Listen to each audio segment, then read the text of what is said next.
Ladies and gentlemen, with this particular story, I want to forewarn you guys that I'm going to say some things that are not going to sit well with your sensibilities, because I know that a lot of times people think that I'm just being mean just to be mean, and that's not the case at all.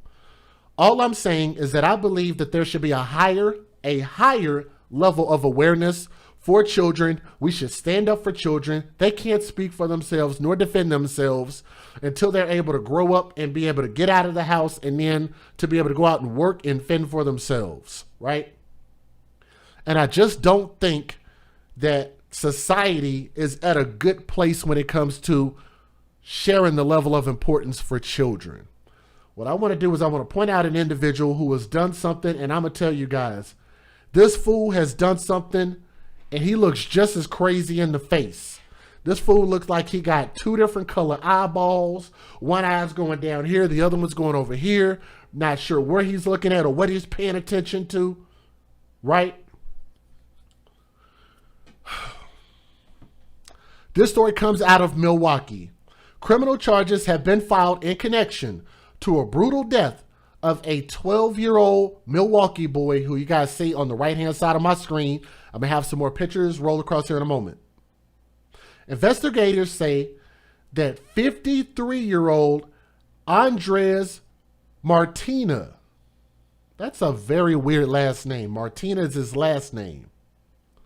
Andres Martinez is 53 years old. This guy, he looks like he's about to rob a church. He just looks like a weird character, just in my opinion.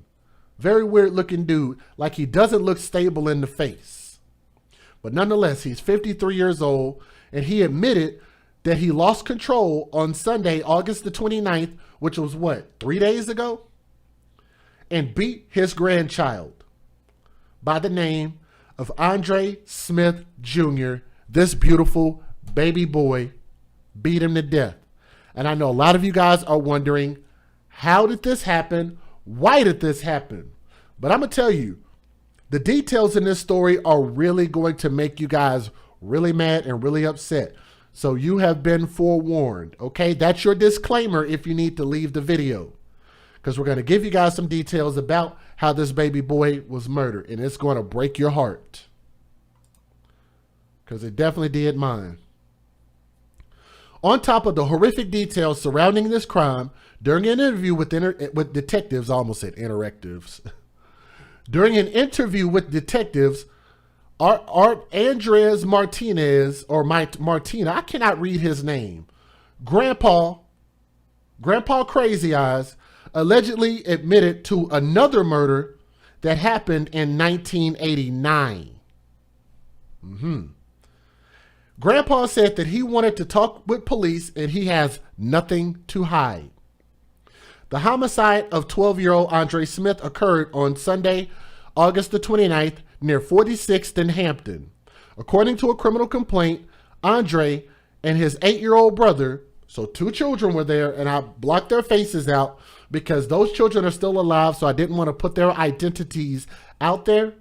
But Andre has already passed away. He is no longer at risk, which is why we don't mind sharing his image. Both of them were together staying at Grandpa's house, who is their grandfather. I already said that. Martina, the grandfather, allegedly asked the boys, he allegedly asked the boys to sleep over so they could get school supplies the next morning. So that sounds like something that is a good thing, yes. Help them get school supplies. Elisha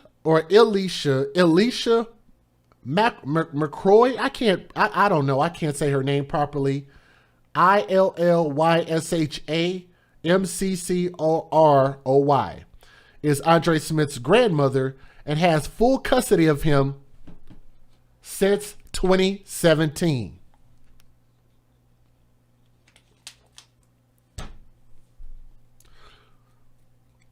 So his wife and Grandpa Crazy Eyes have legal custody of this boy.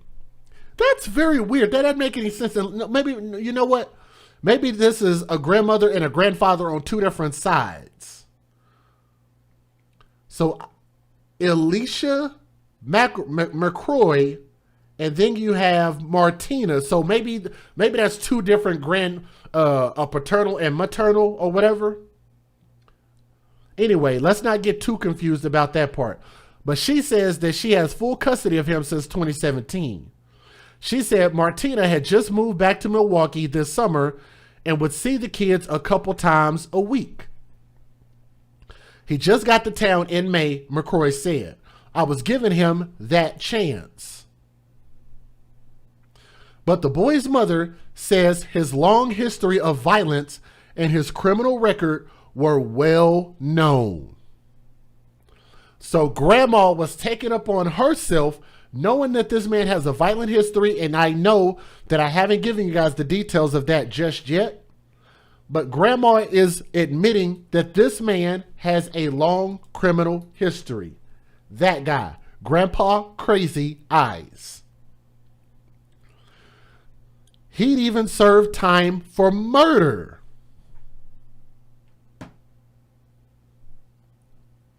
Grandma admitted that Grandpa Crazy Eyes at one point served time for murder. Hello.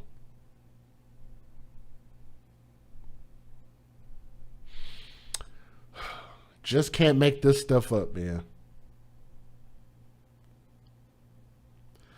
He now faces life in prison. Andre's mother, by the name of Nikita Martinez, which is spelled Nakeda. Why would anybody in their right mind take children to a known murderer? So the biological mother said, why would anyone take this boy to hang out with a known murderer? Do you guys see the irony like I see it? Immediately I'm like, whoa, hold on just a freaking minute.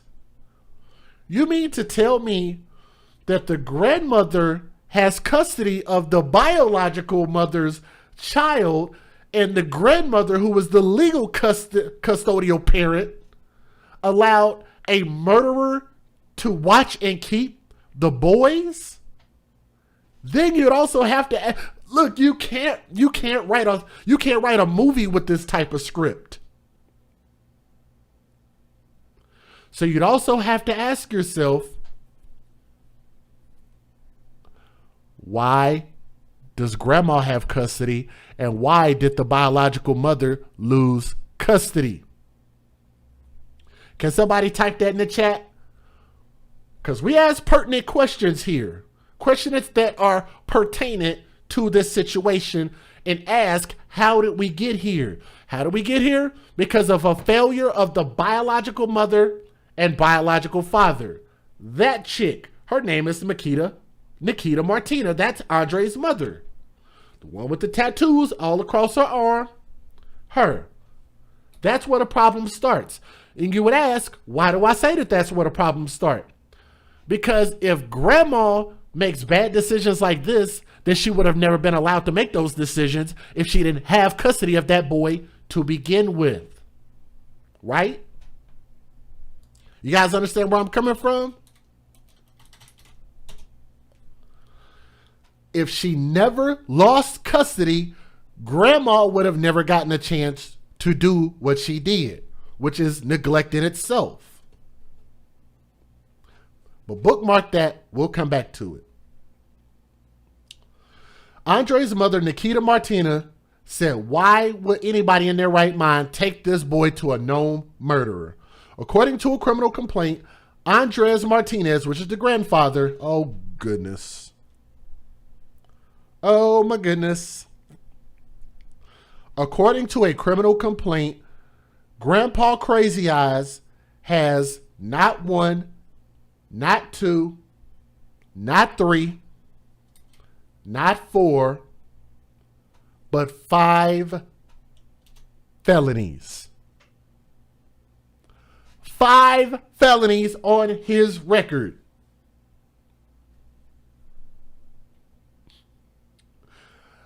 Guys, I have no idea how we get these type of stories emailed to us, because it just seems like they just can't be real stories. Like, are these people really that level of dumb? They're that damn dysfunctional that grandpa's dysfunctional, grandma's dysfunctional. Yeah, grandma, you dysfunctional too. We're going to get on to your old dusty drawers here in a moment. The biological mother is dysfunctional, and the biological father is dysfunctional. The whole freaking family is dysfunctional. Everybody is dysfunctional. These children don't stand a chance if your family structure is this level of messed up.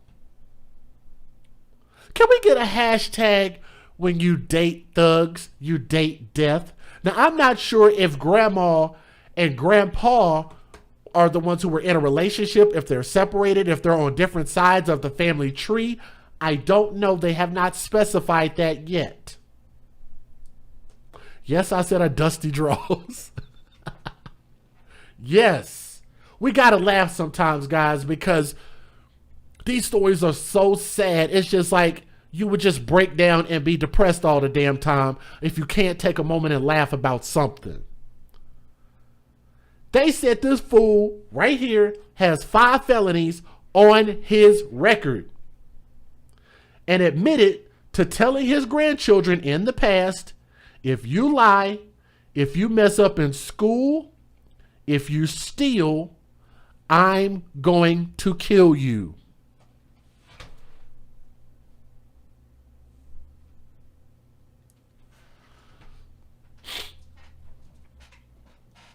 Ladies and gentlemen, we could literally end the story right there. End the story. That's all we need to know. I'm going to read that again. Hashtag when you date thugs, you date death. That's an AFC hashtag. Everybody already knows that. He admitted that he told his grandchildren in the past, and they still let this son of a bitch be around the children.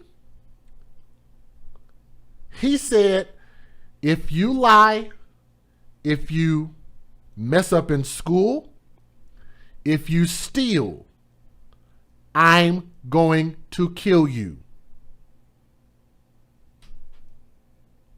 That's what Grandpa Crazy Eyes told his grandchildren, and Grandma still allowed him to be around these kids. And the children knew this, and I'm sure that the children already told Grandma, and Grandma said, I'm going to give him a chance anyway. Because why give somebody who lives a straight, narrow life a chance? Why give a pastor a chance? Why give a deacon a chance? Why give a God-fearing man a chance? Why give a scientist a chance? Why give a teacher a chance? Why give a mentor a chance? Why give a counselor a chance? When you can go get a nigga that ain't shit, fresh out of jail, you can give him a chance. A nigga that has 5 felonies on his record. You can get mad that I described it that way, but it's the damn truth. These women, these custodial parents are the ones who are responsible for taking these children and delivering them to the lion who was locked up at the thug zoo. Placing these children in the thug lion cage, and then they want to cry, woe is me, when the thug lion attacks the children who are in the cage with the thug lion.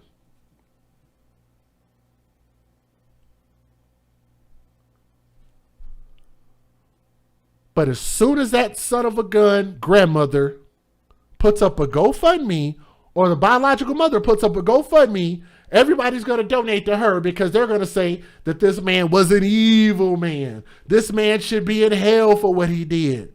This man should be in front of a firing squad for what he did. But you're going to turn around and reward them, the family, with money, who are the ones who are responsible for putting the children in danger. Do you guys now understand why I have such a problem with GoFundMe in general, I don't have a problem when they put up a GoFundMe. If y'all dumb enough to donate to it, then fine. Have no problem with that. But what you're doing is you're incentivizing people to continue to do what they're doing, continuing to put their children in dangerous situations, continuing to reward people so that they can get benefits off of the dead children. That's what we call babies for benefits. Penis over your priorities. I could not have said that any better. Thank you for posting that. Y'all want to know what he stole? Who in the chat wants to know what he stole? If you guys are listening right now, if y'all want to hear what this baby boy stole from this man, I want y'all to click that thumbs up, please. Please click that thumbs up. We are currently right now at, let's see. We are at 356. So all we need is 44 more people to click that thumbs up. That'll bring us to 400 thumbs up. How many of y'all want to know what he stole? We haven't even got to the worst part yet. McCroy said, which is grandma, he asked me for the chance to get to know his grandkids. She said, Grandpa, or Martina, referring to Grandpa, did have some issues like everybody else's issues, but she still allowed Andre and his brother to spend the night Saturday.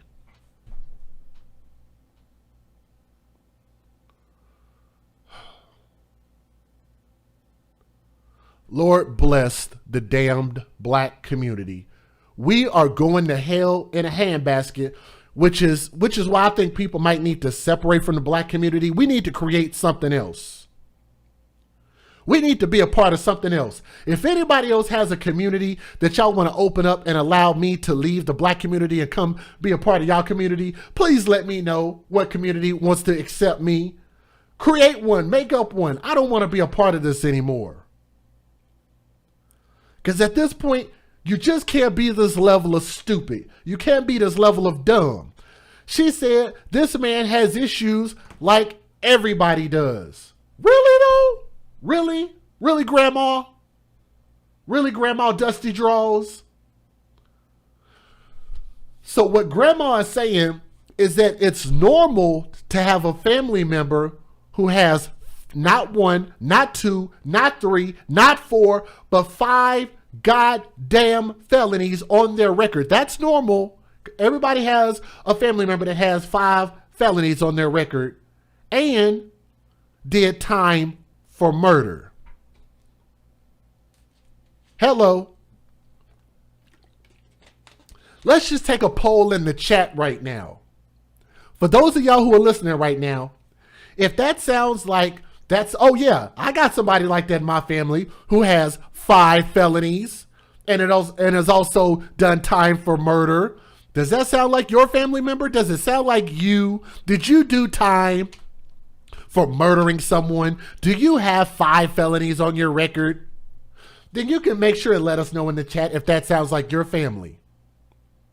How many of y'all have somebody like that in your family with 5 felonies and been charged for murder previously, not even related to this story?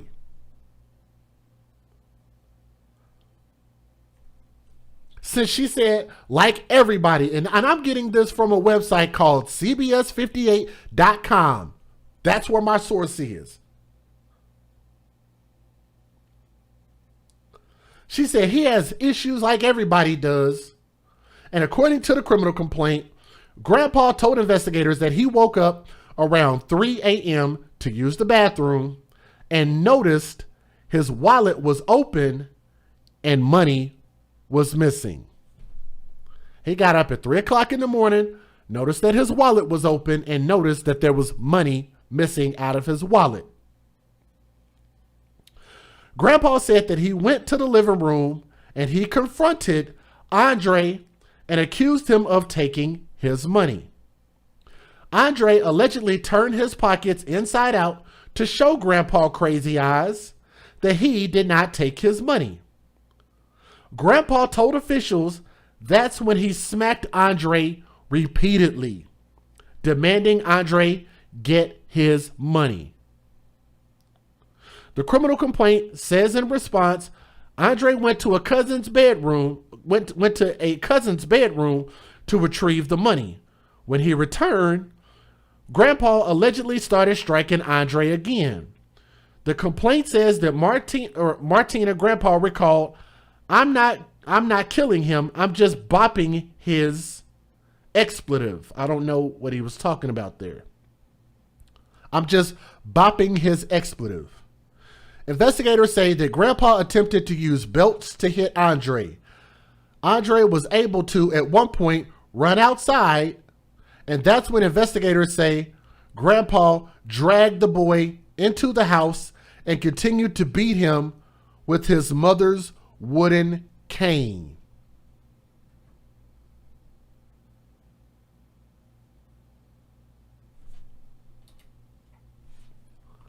His mother's wooden cane.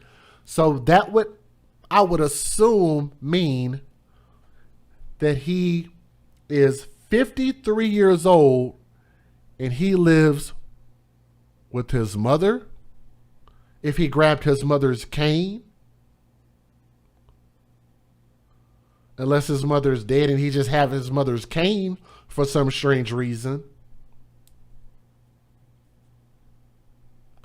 According to the criminal complaint, Grandpa stated Andre knew he was going to kill him, but caught what he said to detectives and changed it to Andre knew he was going to beat him.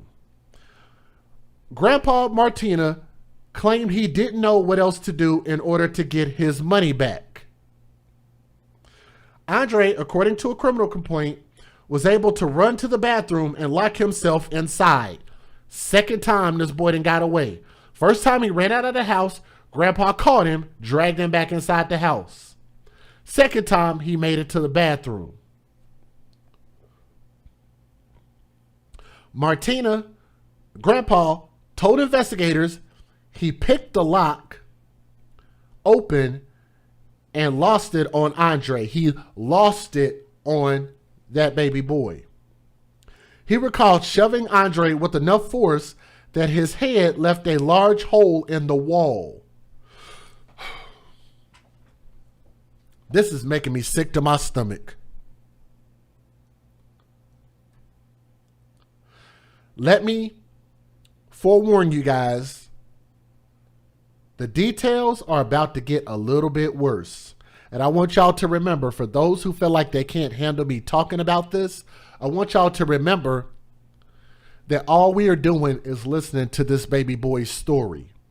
We don't actually have to live through what Grandpa Crazy Eyes actually did to this boy. But I think that his story is important, and I think that his story deserves to be heard.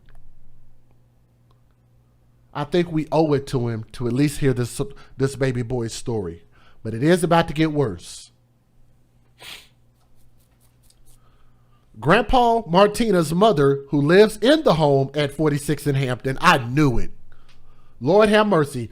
So this fool lives with his mama at 53 years old. Oh my goodness.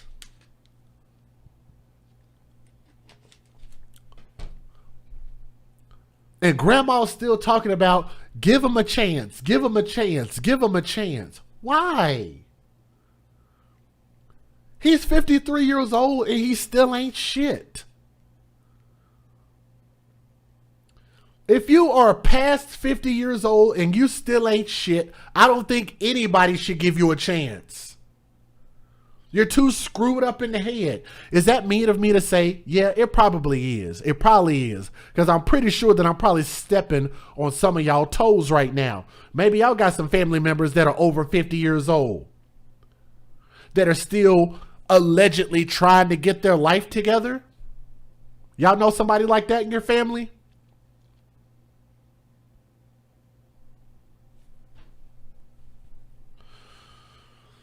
"53 years old and still live at home with his mama." Lord Jesus. 53. Yep, I had to go back and look at it again. He's 53 years old. Bless this fool. But stupid is as stupid thugs.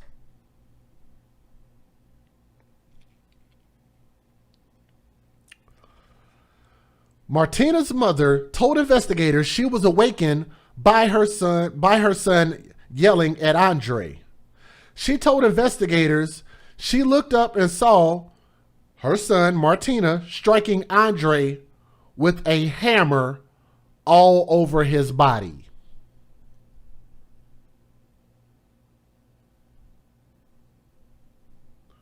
That is a hateful son of a bitch. This big ass fool, this grown man, couldn't reason with the child, couldn't talk to a child. He went and grabbed a freaking hammer, an effing hammer. I'm trying to mind my language. Can somebody please type that in the chat? He grabbed a hammer. Like MC Hammer, a real hammer.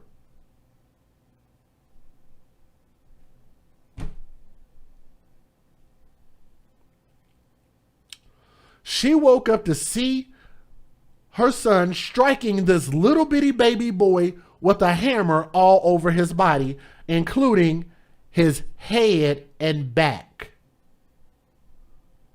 Hitting the head with a hammer. Lord Jesus. She believed the brutal attack lasted an hour to an hour and a half.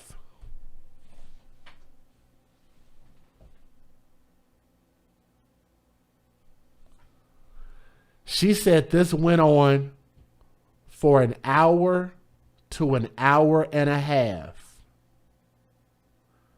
beating a 12-year-old boy with a hammer in the head.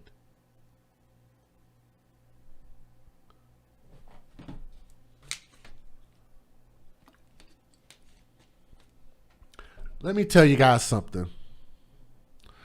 I've watched a story. I don't remember which story it was, but there was a man who got charged with murder because he walked up to a guy outside of a bar, and apparently they had been arguing. The dude didn't see it coming, and the guy sucker punched the man in the head. Sucker punched him in the face. The dude hit the ground and died from one punch of a grown man. From one punch. That is a grown man. Now I want y'all to think about how small, how frail, and how developing, in the process of developing, a 12-year-old boy's body is.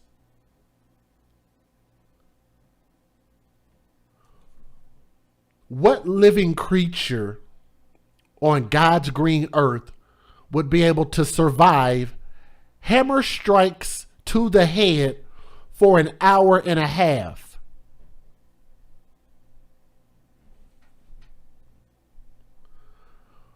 I can't even think of, if you hit a brick, if you hit a car for an hour and a half with a hammer, that car would be effed up.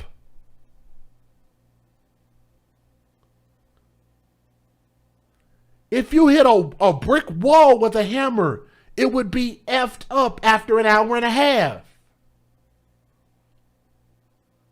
If you hit the concrete floor with a hammer for an hour and a half, it would be effed up.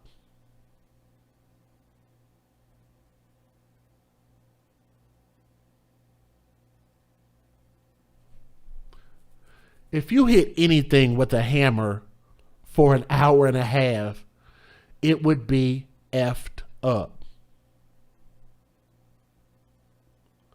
Do y'all know how long an hour and a half is? We're not talking about 30 seconds of being hit in the head. We're not talking about 30 minutes of being hit in the head. Not even an hour. It happened for so long that this man's own senile grandmother, the great-grandmother, I guess, because she's the mother of him and he's the grandfather. So the great-grandmother is so senile that she didn't even know if it was an hour or an hour and a half.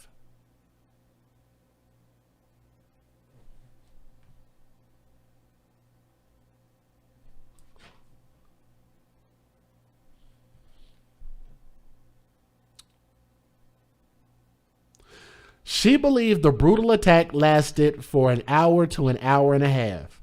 Investigators made note in the criminal complaint that Martinez's mother is disabled, making it difficult for her to intervene.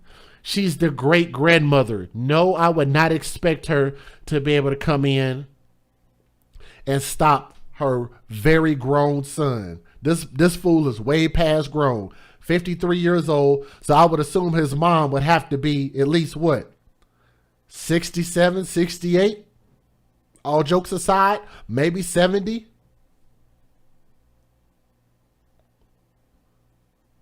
If she's that old, maybe you can make an excuse for it, I guess. Does she know how to pick up a phone and call 911? Was she not able to walk?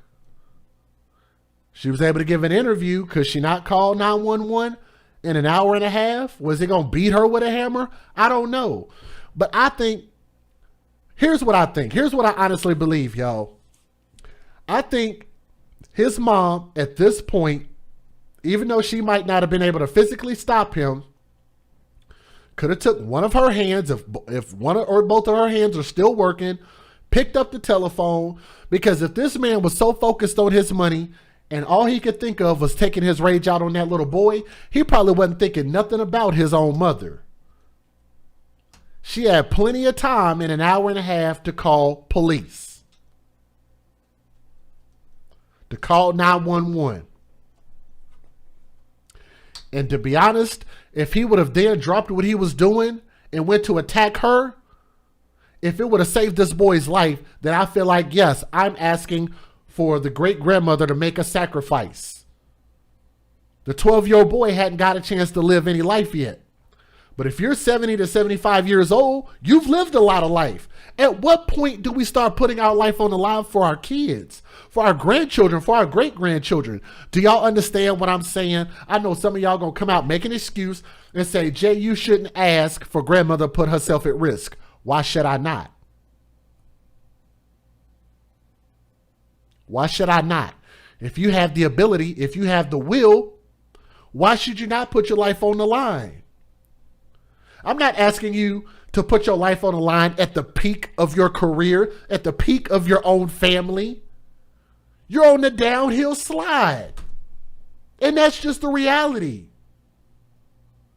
Unless she was so disabled to the point that she couldn't call 911, then I'm sorry, I still say this entire family is dysfunctional.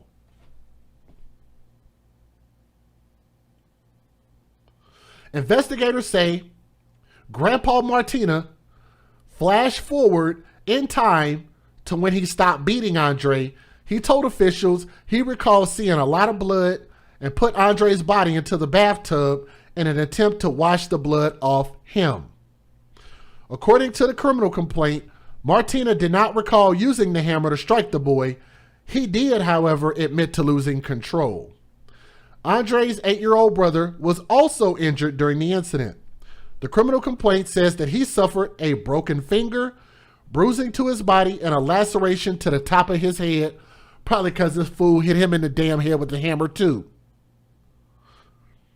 Investigators noted in the complaint that Martinez recalled telling his grandchildren in the past, if you lie, if you mess up in school, if you steal, I'm going to kill you. He told officials he believed the entire incident lasted from 3 a.m. until well after 8 a.m. I'm going to read this last sentence again.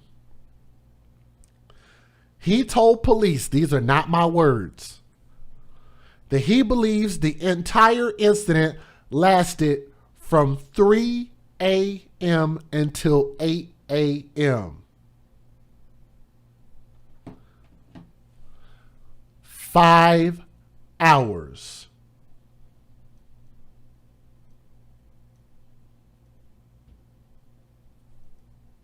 Not an hour and a half. Where is grandma getting an hour to an hour and a half from? The great grandmother, I should say. 3 a.m. to 8 a.m.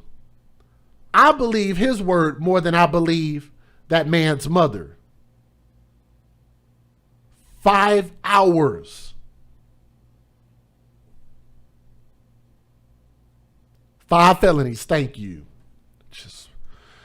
Anyway, Martinez has been charged with the following: first-degree intentional homicide, physical abuse of a child, repeated acts causing death, neglecting a child, consequence is death, physical abuse of a child, repeated acts with high probability of great bodily harm, and possession of a firearm by a felon. Inside the home, law enforcement located methamphetamine pills, marijuana, and a firearm.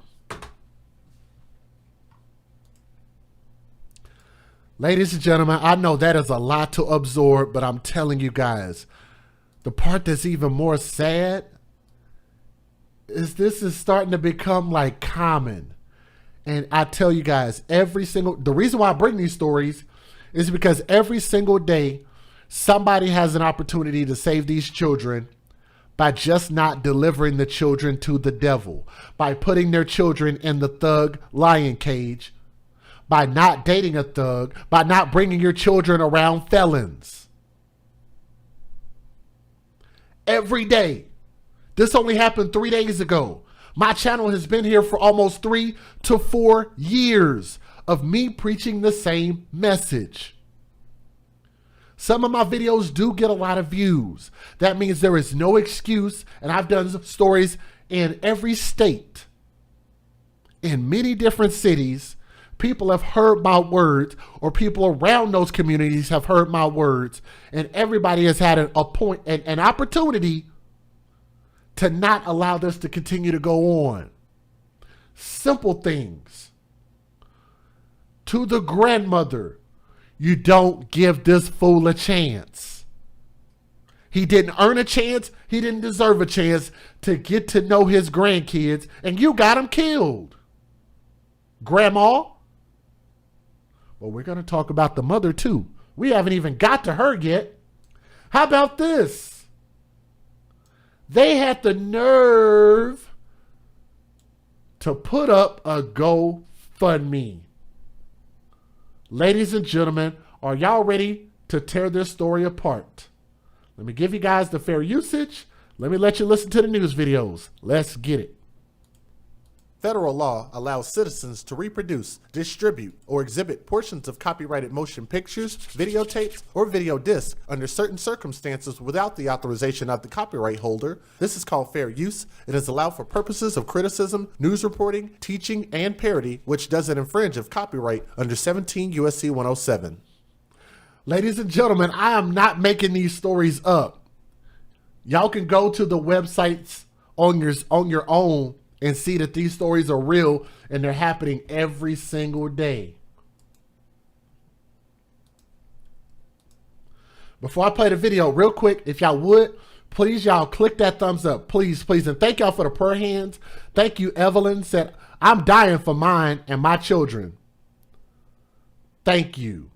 Shout out to those, and thank you for your super chat. Shout out to those of y'all. How many of y'all would actually put your life on the line for your children and for your grandchildren? I would. Not a question. My daughter knows it.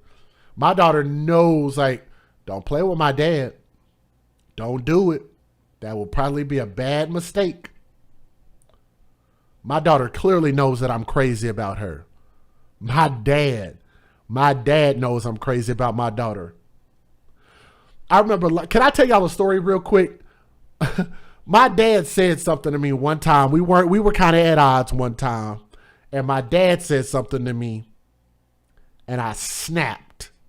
I don't remember what I said to my dad, but I know I was very volatile at that point, and I decided, let me just get out of his presence. Because I know I said some things that probably hurt his feelings. But I become hypersensitive when you bring up my daughter about anything.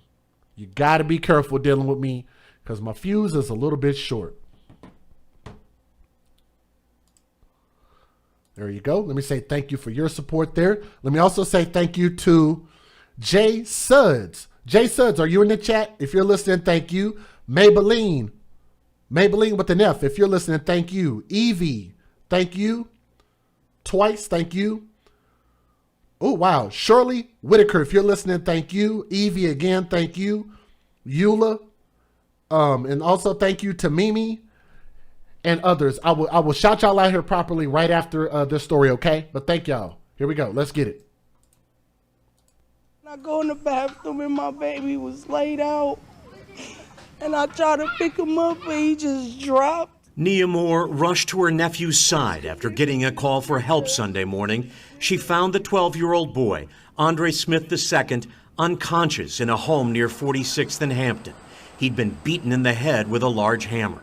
We was trying to save him. We couldn't save him. Family members say Andre's 8-year-old brother in the blue shirt here witnessed the attack and was also hurt. Okay, so they put the little boy on camera anyway. Wow. I'm sitting here trying to withhold his identity, and they brought him on camera anyway, the one that survived. Like, okay, I guess they wanted his identity to be out there, I guess. 46th and Hampton. He'd been beaten in the head with a large hammer.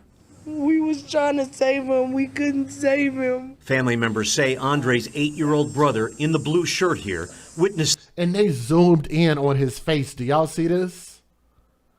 No, I want y'all to remember, don't get it confused. There are two children. There were two boys there. There were two boys there. Two boys. This is the younger boy. The 12-year-old is deceased. The 12-year-old is dead. The attack and was also hurt. Moore and her boyfriend carried Andre. Why is that woman in the white on camera with that highly visible bonnet on her head? Why not just get out the frame? Look, guys, did y'all notice they panned back so far because they wanted to make sure that y'all saw this woman who ain't got a bra on and a big old bonnet on her head. They zoomed so far back that you could actually see the news anchor. Come on, y'all. Come on. Come on, people. We got to realize when they're making fun of us and we're doing it to ourselves because we keep jumping in front of the camera. We just want to be her support. I want to support her. Where you? To their car. Take that shit off your head. And rushed him to the hospital. He died on me when I was in the car, and then he died again at Children's Hospital. Hakima Martinez is Andre's older stepbrother. He says at some point Sunday, the adult family member suspected in the hammer attack called other family to say what had happened. He'd accused Andre of stealing cash. We went over there, and it was just bad. You know, he had blood all on his shorts. We step inside the house, we see my brother just unresponsive, it was just filthy, and I just lost it. Hakima says he can't believe his little brother is gone. He was 12 years old, he didn't deserve that. Family members say Andre was supposed to be back at Douglas Middle School Monday with all the other kids. There's no way you can treat a child like that. There's no way. That was Terry Sater reporting. You're looking at a live picture from 71st and Hope. That's where Andre lived. His family is gathering for a vigil there tonight. Police say they know who they're looking for in this case, but they aren't naming him, and so not. It's going to be a hard and long journey for these grandkids and myself. Continuing on without her grandchild, we're learning new information about her grandson's brutal murder as family gathers to remember his life. Was that the grandmother? Oh, goodness. Ladies and gentlemen, if you guys do not have thick skin, you might want to leave my video because I'm about to say some stuff about grandma that y'all probably not going to like. Y'all probably not going to like it, black folk. I'm just warning you. We'll start there at 9. It's a story that has left many of us speechless. The heinous killing of a little boy in Milwaukee who loved ones say was beaten with a hammer. Falkwolf said that 8-year-old will grow up to hate with hate in his heart now. I agree. Definitely agree. Thank you, Queenie. Thank you, Paul.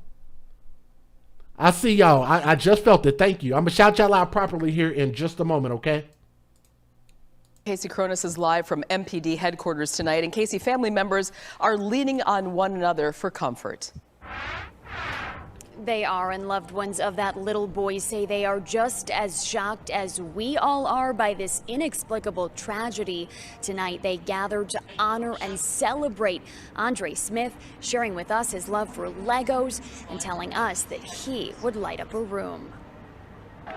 Andre. As loved ones mourn the devastation. Here they go with these damn balloons. Air litter, polluting your environment, killing animals, ruining power lines, creating trash in people's yards when y'all could have just lit some candles. Y'all could have did some tea light candles. It would have been beautiful. Make some t-shirts. But now we want to go get a bunch of balloons and just throw them away, and we're going to say, yeah, they're going to go into outer space. No, they're going to go into somebody's yard, somebody's roof, somebody's pool, somebody's pond, somebody's lake. Killing animals. I can't wait till more states hop on board and start banning this. Dating loss of 12-year-old Andre Smith II. It's just hard. It's hard. I don't have any words. There are no words to explain the pain his family is enduring. I don't understand why somebody would do that to a child. Sunday morning near 46th and Glendale, Milwaukee police say Smith suffered blunt force injuries. Family members say he was beaten with a hammer and died at the hospital. His 8-year-old brother, Ashton, was also hurt and treated for his injuries. He was my greatest brother. During a vigil Monday near 71st and Hope, Smith's grandmother, Alicia McCroy, who cares for Smith and his siblings, tells us her heart is shattered. I want to hear from the grandma. Here we go. I really appreciate the community helping and reaching out. And it's going to be a hard and long journey for these grandkids and myself. And why is it going to be a long, hard journey? This is the individual who was responsible for this happening because she took the children and gave the children to this man who had 5 felonies, and one of his felonies involved a murder that he committed. He's on record as a murderer, and you gave the kid. Think about how stupid that sounds. She gave these children to a murderer. Is that not what happened? You want to get mad because I said it that way? Because I'm implying that this is her fault? But is that not the truth? She gave 2 young boys, one being 12 years old. I think what y'all say, the other one was like 7 or 8 years old. Gave 2 boys to a murderer. When you hear that sentence, when you hear somebody say, oh yeah, I gave my children to a murderer. I let the murderer babysit my children. Yeah, I let my children go down the street and go play with a murderer. Oh yeah, I heard that the people down the street are cooking and the murderer invited the children to come over and come eat with us. When you hear it like that, you're just like, what? But in her feeble little mind, I don't know what that girl got. I don't know if that girl got cotton in her brain, cotton picking brain. She got slavery. What they call that? What they call that syndrome? postpartum slavery syndrome or something. It's gonna be hard. It's gonna be hard for us to make it through this. It's gonna be hard, y'all. It's gonna be hard. Damn. You gave the children to a murderer. Good job, Grandma. Journey for these grandkids and myself. Those closest to Smith. His smile was just so bright. He was a goofy kid. He liked to have fun. Tell us he was happy, smart, and caring. He was the nicest little boy. A joyous child who will forever be missed. He was a light that shined in a dim room. The medical examiner's autopsy report says the boy's skull was severely fractured, consistent with multiple blunt force blows to the head. Keep him away from my kids. Oh, snaps. I forgot about the biological mother. If you guys are watching, do me a favor real quick and click that thumbs up. We got a lot more to talk about. I haven't even told y'all about the GoFundMe. I ain't even talked about the biological mother who lost custody of the boys. We haven't even got there yet. This is the biological mother. The medical examiner's autopsy report says the boy's skull was severely fractured, consistent with multiple blunt force blows to the head. Keep him away from my kids. And 23 days later, he beat my child to death. Nikita Martinez is the mother of 12-year-old Andre Smith, beaten to death with a sledgehammer Sunday morning in Milwaukee. According to a criminal complaint, the boy's grandfather, Andres Martinez, seen here, beat the boy for an hour to an hour and a half inside a home at 46th and Hampton. And I want y'all to remember why they're talking about an hour and a half, according to the great-grandmother of the boy. The man admitted that he beat the child from 3 a.m. to 8 a.m., which is actually 5 hours, not an hour and a half. Just want y'all to know that. Matter of fact, shout out to Leave It to Bieber. I see you in the chat. If you guys got a YouTube channel, you can definitely shout yourselves out in the chat, okay? For those who have been supporting, those who donate, if you got a channel, shout yourself out in the chat, please, okay? And make sure you guys click that thumbs up. After accusing the boy of stealing money. Andre just called me Friday at 12 on the dot. Mom, happy birthday. I love you so much. I can't wait to come home Christmas. And the next day he get beat to death. And look, I want y'all to notice something. This bitch is stupid. I'm sorry. I gotta say it. This mother is not the... If this mother were a box of crayons, what color do y'all think she'd be? I'd say she might be a navy blue, maybe like a deep dark gray, because she's not the brightest crayon in the box. This woman got on these nails. She got her nails done. Did y'all take note of that? She got all these rings on. Did y'all take notice of that? Bling, bling, bling, blow. And she got the latest iPhone.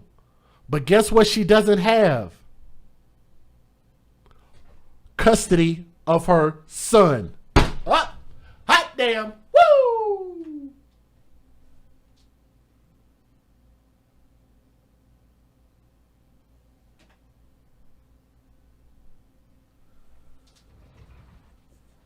She got all these tears and don't have custody of her son.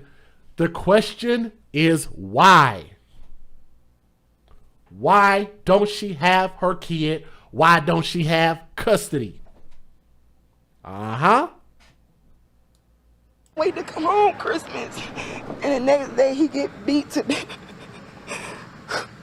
According to the complaint, Andre's 8-year-old brother witnessed the attack and told police he saw his grandfather hit Andre in the head with a mallet, a sledgehammer, and a coat rack, as well as a cane. I kept wondering why y'all kept saying sledgehammer in the chat.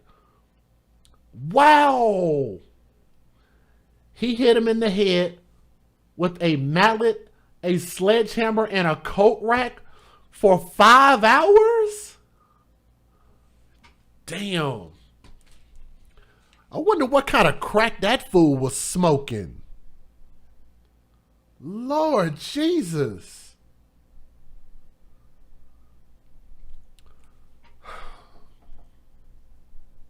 Can I bring up something? I don't know why I thought about this. I was trying to think about what type of beating and suffering this was.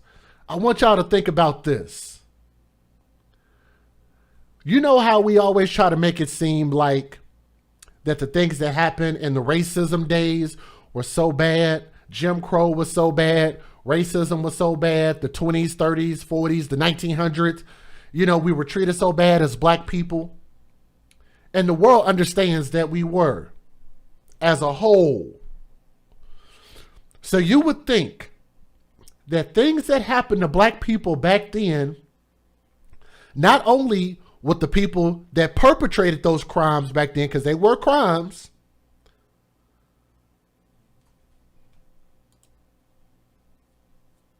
those things were crimes. You wouldn't think that not only those people or the people that shared the skin color would do that to us ever again. And as a large majority, they have not. So thank you, white people.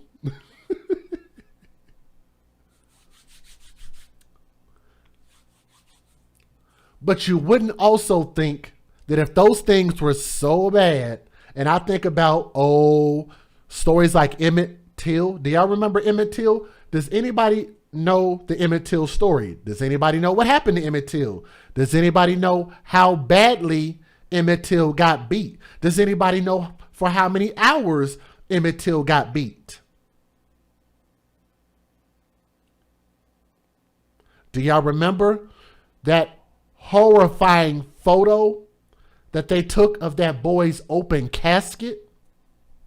Y'all remember that? We say that was bad, right? We say that the people that did that should be in hell with Satan, right? Horrible, horrible thing. And you would have to ask yourself, if we recognize that as so bad, so tragic, why is it that we in the black community do this type of thing to each other every single day?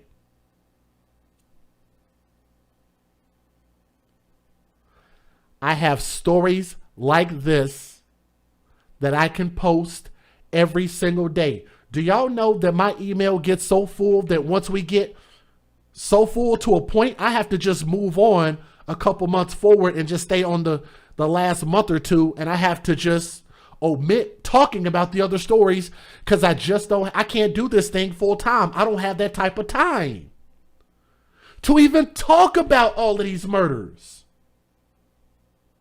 Y'all know how many stories I had to skip just to talk about these couple? Let's talk about some real talk right now. What's the difference between Emmett Till and gangbangers? I remember this one video, and I'm telling y'all, I'm still horrified, and I have nightmares sometimes thinking about this video. Sometimes I wish I never saw it. But I saw a video of these young men, I'm going to say teenagers, older teenagers. A group of 5 of these boys or young men were chasing down another black man, probably about their age. And they were just catching up to him, and the surveillance footage caught it from like a convenience store. When they finally got close enough to him, they shot him in the back. He went down, immediately hit the ground, and 5 other men walked up to him between handguns, shotguns, AK-47s, and shot this dude probably a good another 30 or 40 times. 4 of them ran off, and one of them that had the shotgun shot him in the face once. His gun jammed. He got it unjammed, and then shot him in the face with the shotgun again. If I were able to show that video on YouTube, I would do it, but clearly I can't.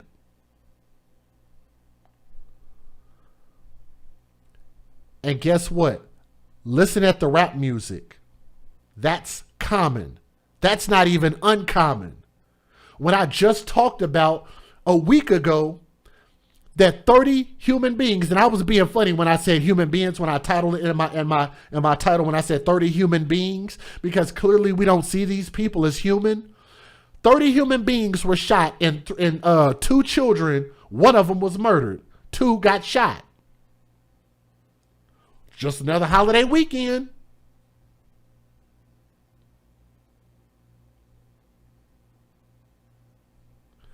And we do this type of thing to ourselves each and every day. Could y'all imagine if you were the coroner, you were doing the observation of this 12-year-old's body. He's dead. He's been brought to you. What do y'all think his head, his face, and his body look like after he been hit in the head with a mallet, a sledgehammer, and a coat rack for 5 hours? Y'all understand what I'm saying? What do y'all think his face looked like after he been beat like that for 5 hours? I had to throw that in there. Let's keep going. God damn it. The complaint goes on to say he told police he, quote, lost it.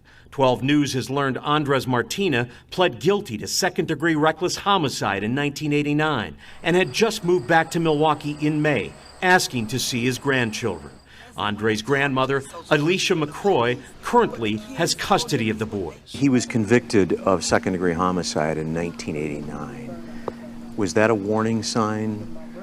That was like an accidental shooting. I had no idea about that. What? I want y'all to hear Grandma's excuse. Listen to this again. He's asking her, why did you give these kids up to this man if you know that he had already been done time for murder? Listen to her answer. Listen to this again. Of second-degree homicide in 1980. And they were very specific. They let her know the time, the year, the charge, everything. In May, asking to see his grandchildren. Andre's grandmother, Alicia McCroy, currently has custody of the boys. He was convicted of second-degree homicide in 1989. Was that a warning sign? That was like an accidental shooting. I had no idea about. And I want y'all, I'm gonna replay this one more time. I want y'all to hear her answer. In May, asking to see his grandchildren. Andre's grandmother, Alicia McCroy, currently has custody of the boys. He was convicted of second-degree homicide in 1989. Was that a warning sign? That was like an accidental shooting. I had no idea about that. So if you had no idea about that, then how did you know it was an accidental shooting? Damn. Y'all remember that movie True Lies? For some reason that theme pops in my head. True Lies, the movie. Good movie too. You say you don't know, but then you specifically said that it was an accident. You don't know, but it was an accident. I do know it was an accident, but yeah, I don't know. Have y'all ever heard people talk like that? Do y'all ever call people out when they talk like that? I do, because it's weird when I hear people double talk like that. Let me let y'all hear it again. And just on the surface, if y'all heard this, would you have caught it? Because I caught it the moment she started talking. Of second-degree homicide in 1989. Was that a warning sign? Keep in mind, he also has 5 felonies on his record that everybody, including myself, was able to find. That was like an accidental shooting. I had no idea about that. All I know is that I wouldn't think he would harm his grandkids like that. Andre's mother says she's been fighting to regain custody of her children and says she had voiced concerns about their safety to state social workers. Had you complained to Child Protective Services about this? I've been calling CPS since last year. The grandfather is the only person charged in Andre's death. Police say they also found illegal drugs and a handgun inside the house. So every adult in that house should have been charged, including grandma, for giving the kids up. A Milwaukee man has been charged in the gruesome beating death of his 12-year-old. Good evening. A vigil is about to take place for a 12-year-old boy who was beaten to death with a hammer. Stephanie Haynes joining us live now at 71st and Hope as families gather to remember the life lost too soon. Tom and Shannon, Andre Smith turned 12 years old last month, and we just spoke to his grandmother a few moments ago. She says she just got a call from authorities that a suspect in this case has been taken into custody. Meantime, I'll give you a look. People are starting to gather for this vigil here at 71st and Hope to honor Andre's life and legacy. It starts right now at 6. Yesterday, Milwaukee police officers were called to a home near 46th and Glendale. They say Andre was sent to the hospital with blunt force trauma injuries, and he later died. His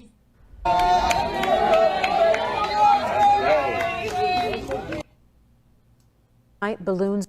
Prosecutors say a Milwaukee boy beaten to death with a sledgehammer by his own grandfather. Today, prosecutors charged the 53-year-old suspect in connection to the grisly death of Andre Smith. Fox 6's Aaron Mabin live at the Milwaukee County Courthouse with the horrific details revealed just hours ago. Aaron.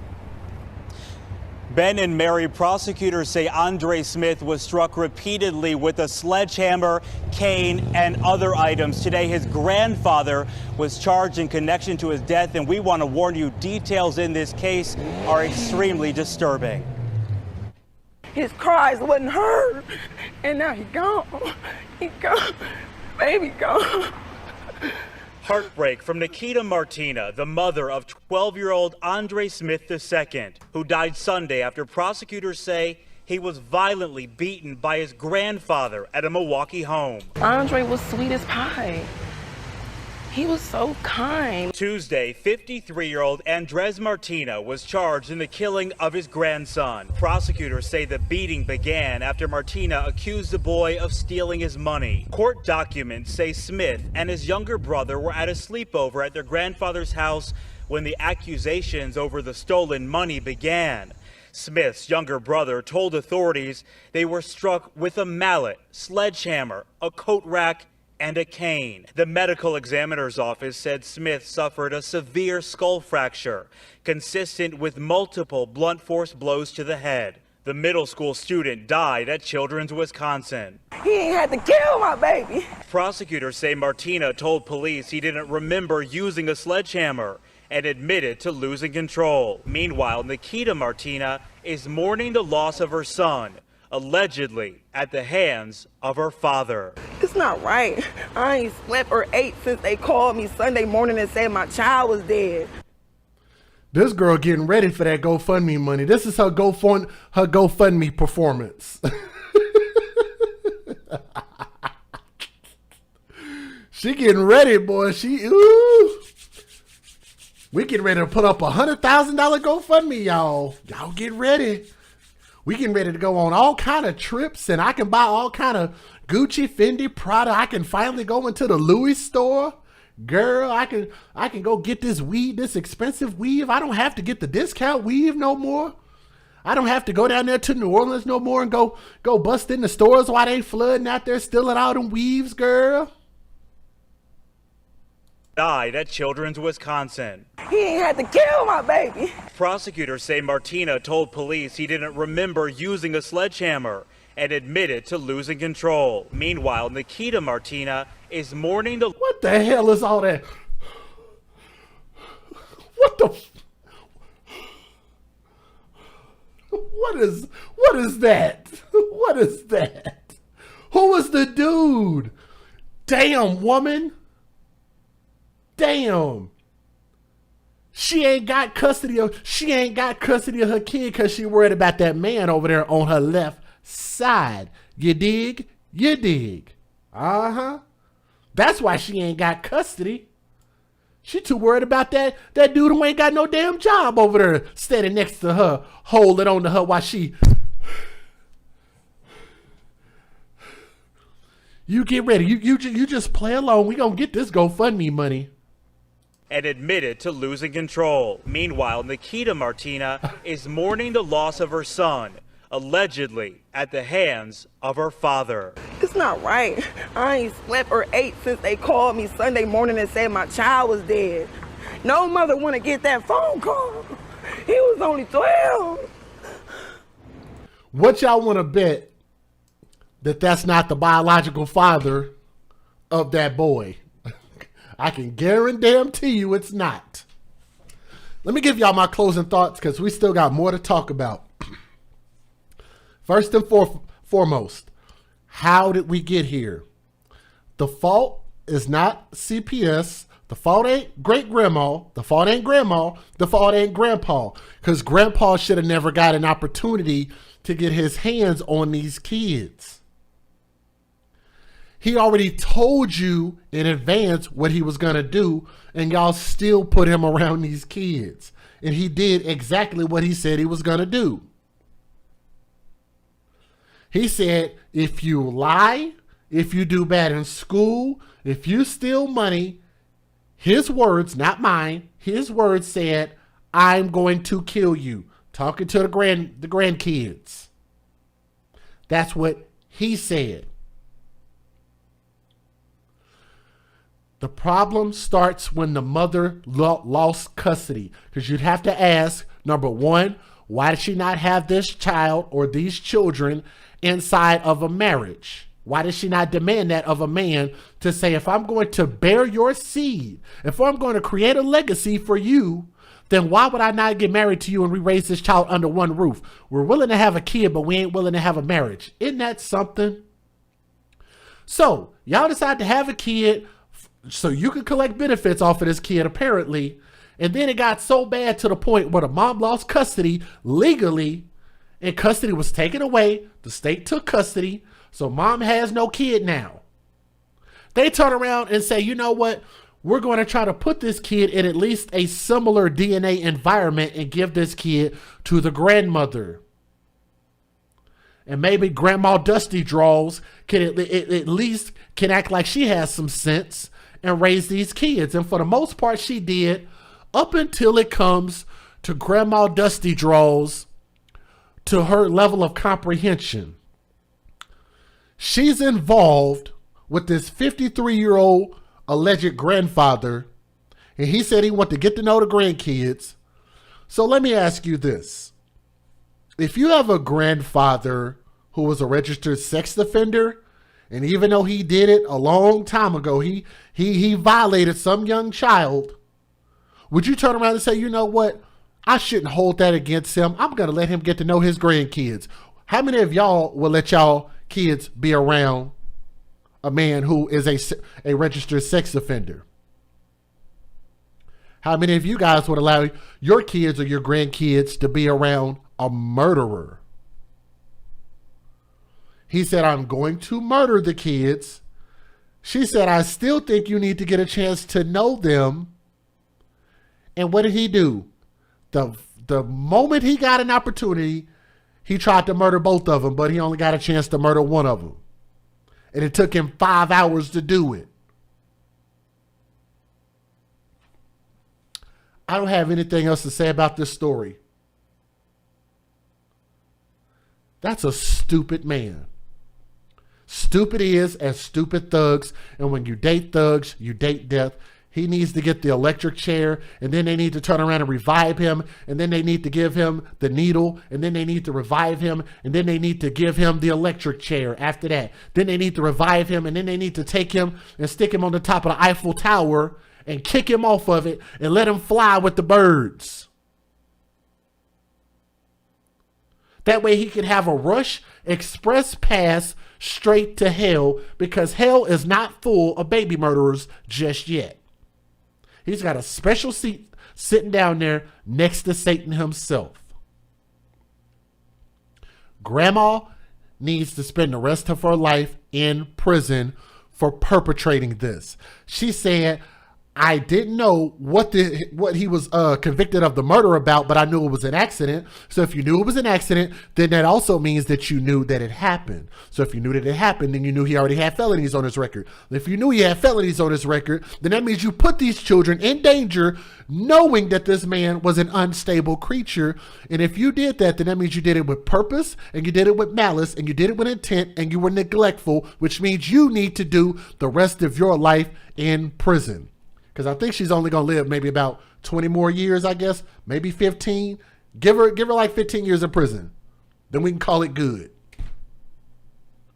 Great-grandma is useless. She's useless. Couldn't pick up the phone and call 911 in 5 freaking hours. She said an hour and a half. Nope. It was 5 hours. From 3 a.m. to 8 a.m. She just sat her old decrepit butt in that bed.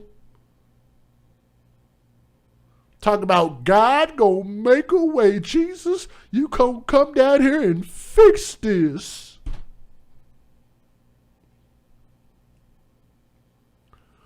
When are we gonna start to put the responsibility on the people who are causing this? We are our own worst enemy, and this will not stop until we stop the people and stop giving them opportunities to take advantage of our children. These children depend on us for everything that they get. They depend on us for protection. They depend on us to make the best decisions for them, which is why we're supposed to be the adults who have custody of them, because we should know how to make proper judgment calls. This was not a good judgment call. It was the worst judgment call. It was the stupidest judgment call. It was the worst call you could make. As far as the mother, I don't feel sorry for her, and nor should y'all, but apparently we have a few individuals out there who did feel sorry for the mom, because I needed to put this up here. They had nerve enough to open up a GoFundMe. I think Alicia McCroy, in her name right there, that's the grandmother. She opened it up, and I think she's opening it up in, I thought she was opening this up for, let me see. He was only 12 years old, donated anything you can for a funeral. So the boy didn't have life insurance. $10,000. And you had 98 donors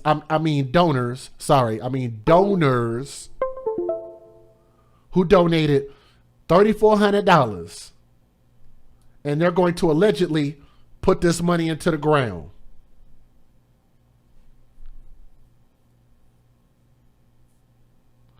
They didn't put $10,000 into this boy's life, but they're going to put $10,000 into this boy's death. And if you ask me, that does not add up. Rest in peace to that baby boy. R.I.P. to that man right there. May your soul never rest in hell. I'm DJ Just Jay. Thank you for listening with an open mind and an open heart. We do have 2 more stories, believe it or not. Do y'all want to hear 2 more stories real quick? Because this is a true crime channel. Thank you for those who understand that and those who support what we're doing here. I'm going to give you guys, let me see, which story do I want to do? I'm going to do the one that was the hardest for me to find information for. I want to talk about this mother. Boy, she looks crazy. Ooh-wee. Boy, I feel sorry for whoever her baby daddy was. Boy, you had to have been desperate for some sex. Matter of fact, I got to give a shout out. I got to give a shout out to Kurt, dog. He'd be the one telling me. He'd be like, you know, just because she light skinned don't mean he cute. Don't get blinded by the light skin. And I thought about that, and I was like, you know what? He's actually absolutely right. Because I have an affinity for light skinned chicks, because that's just my thing. And then I started to think. I said, damn, you know what? There are a lot of unattractive light-skinned chicks.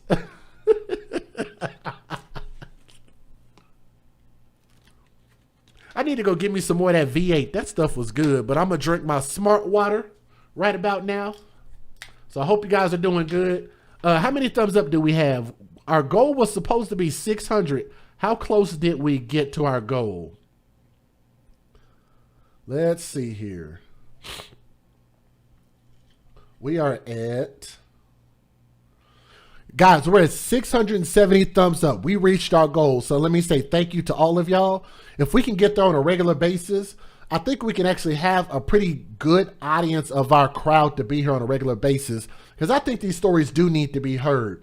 So thank you to the people who are watching. If you have not watched this channel before, make sure you subscribe. Make sure you come back and listen to more stories, because I don't think you can really understand what the AFC means until you watch more stories from us. The Advocates for Children, that's what that stands for, the AFC. Believe me, that is what we dedicate to this channel. People try to get me to do stories about a lot of different stuff. I'm like, if it ain't got nothing to do with children, I don't want to talk about it. Very rarely will I ever talk about something that don't have anything to do with children. Please believe that. So we're at 670. If we can get to 700, that means we only need 30 more people to click that thumbs up. So if you're brand new, make sure you guys click that thumbs up. Bring us to 700. Moderators, let me know when we get there. Let's go ahead and start with this next story before I knock my water over. I got to get used to this. This is strawberry blackberry water, smart water. It's not bad. It's just, I guess I'll be looking for a powerful taste, and it's just water. But it's good stuff though, because I need more water, because I got an event coming up and I got to drop some weight, and I got to drink a lot of water and a lot of healthy stuff. So I got to get some of this. I got to get some of this man fat off me. You know what I mean? Let's see.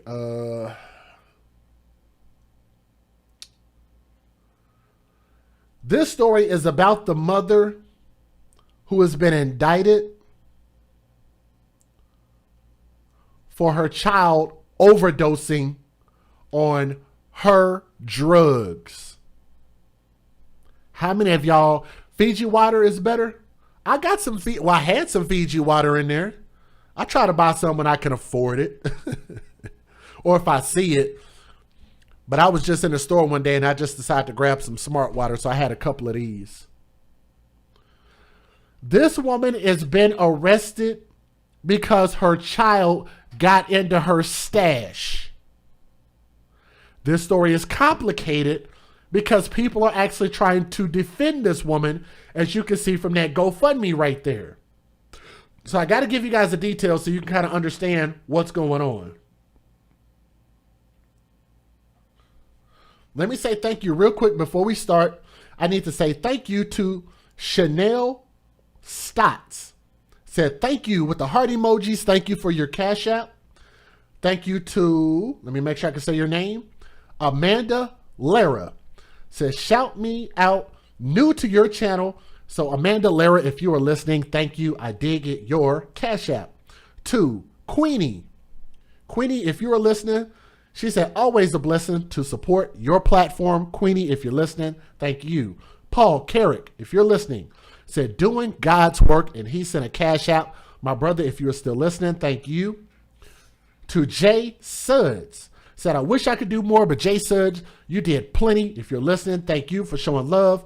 Maybelline Fletcher, my friend in the chat, beautiful lady, said 4 hour babies. God bless. Maybelline, if you're listening, thank you so much, love. To Evie Blackmore, 1, 2, sent 3 donations, separate ones, but with different messages. So if you're listening, I want to say thank you. To Shirley with a W. I'm not going to say your amount. I'll keep your amount private. But Shirley with a W, if you're listening, I want to say thank you. I guess I can say your name, Shirley Whitaker. I did get yours. If you're listening, thank you. Eula Moore, if you're listening, thank you. To Mimi Goldie Locks, thank you. To, make sure I can say your name, Leah Brandon, said thank you so much for all that you do for these babies. If you're listening, thank you, thank you, thank you. All those links are in the description box. Welcome my friend, Monica Parker. Welcome to the channel membership. Let's go ahead and get started. Let's get it. Ladies and gentlemen, this story comes out of, I'm not exactly sure. I'll come up on it here in a moment. This story is sad because I don't know how many stories we've done that are exactly like this one, where children end up getting around a parent who has a drug addiction, getting into their drugs and passing away. But that's what happened in this story. So I want to tell y'all about this woman with that crazy looking face. I don't know why this woman looks like you just left her face like in front of an oven, like a marshmallow, and it just started to just swell up and start to melt. Like, that's what her face looks like to me. Just a weird, like, it's very rare that you ever catch me talking crap about a light-skinned chick, because I have an affinity for light-skinned chicks. But this one, I don't know, man. I don't know about this lady. Well, she looks a little bit better right here, I guess. But that's why I believe that makeup is the devil. Makeup is a horrible thing, because that's what you think you're going to get, and then you turn around, and in real life, that's what you get. More than 8 months after her 3-year-old daughter died from acute fentanyl intoxication, authorities in Nashville have charged that woman. Her name is Prestina Clark-Wilcox. Let me spell it for you. Prestina, Prestina. Clark, spelled traditionally, Wilcox, Wilcox, charged her with the child's murder. Now, this website that I got this from People, confirmed that the 24-year-old mother surrendered to police after a grand jury returned a first-degree murder indictment against her. Do y'all know how serious first-degree murder is? If you're not familiar, first-degree murder can actually get you life in prison, or it could get you the death sentence. I actually talked to a friend of mine earlier, and shout out to my brother Kurt Dog, because I explained the story to him because I really wanted to kind of get more perspective than just what my thoughts were. And I think he did help me with my perspective before I say what I'm getting ready to say. But let me tell you the story. Grand jurors also charged her with aggravated child neglect and aggravated child endangerment. The charges were announced on Wednesday. Paris Clark-Wilcox was found unresponsive. That's the little girl's name. And I'm going to tell you guys something that I thought was really weird. I scoured the internet for hours today. I could not find a single picture of this little girl. And let me give credit and say thank you to my friend Illicit Deeds, who confirmed that the little bitty small snippet picture that I did find was actually the baby's picture, and gave me a better link to pull up a little bit of a bigger picture. Let me show y'all the princess that's involved in this story.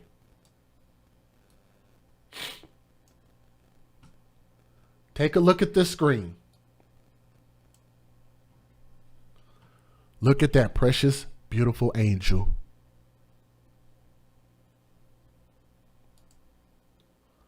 Beautiful, innocent, sweet, quiet, wouldn't hurt anybody.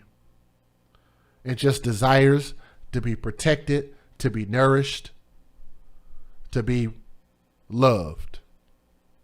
Children are very simple creatures.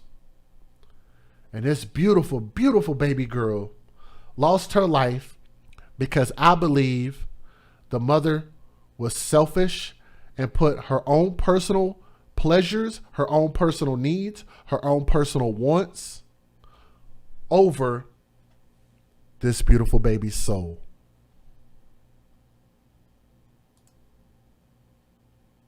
That little girl's name is Paris Clark-Wilcox. I think I got her picture back in here. Let's see, right here. That's baby Paris. So I want y'all to bookmark that. Baby Paris was found unresponsive and not breathing at her mother's Antioch home back in July, according to a statement from Nashville Metro Police. Clark-Wilcox and her boyfriend transported baby Paris to Smyrna Hospital, where she was pronounced dead shortly after. The investigation, led by Youth Services Detective John Grubbs, determined that Prestina Clark-Wilcox, the mother, was addicted to illegal drugs. A small plastic bag containing a white rock that tested positive for cocaine was found in Prestina Clark-Wilcox's bed when officers arrived to check the home after Paris's death. It is believed that the child ingested her mother's illegal drugs. Clark-Wilcox is being held on a $250,000 bond. She has not yet entered a plea to the charges against her, and it's unclear whether she has retained an attorney authorized to speak on her behalf. There's a lot to talk about, especially from a lot of different perspectives. I think if they give her the maximum penalty under law, I'm okay with it. But I do think that they might have gotten the charges just a little bit wrong. Just a little bit wrong. But I'll talk about that here in a moment. Let me give you guys the fair usage. Let me let you hear the news video. Let's get it. Federal law allows citizens to reproduce, distribute, or exhibit portions of copyrighted motion pictures, videotapes, or video discs under certain circumstances without the authorization of the copyright holder. This is called fair use. It is allowed for purposes of criticism, news reporting, teaching, and parody, which doesn't infringe of copyright under 17 U.S.C. 107.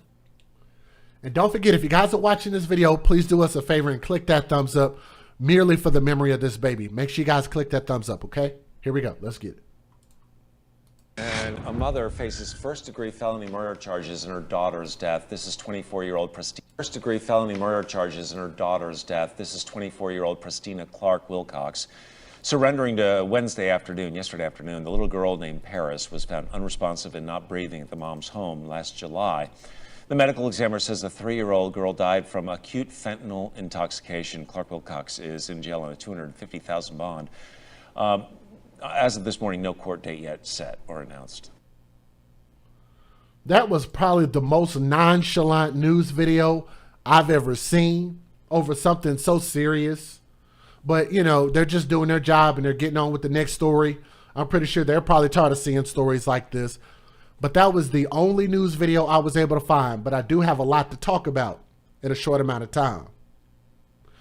First and foremost, we have to talk about what is first-degree murder. I actually had to look this up.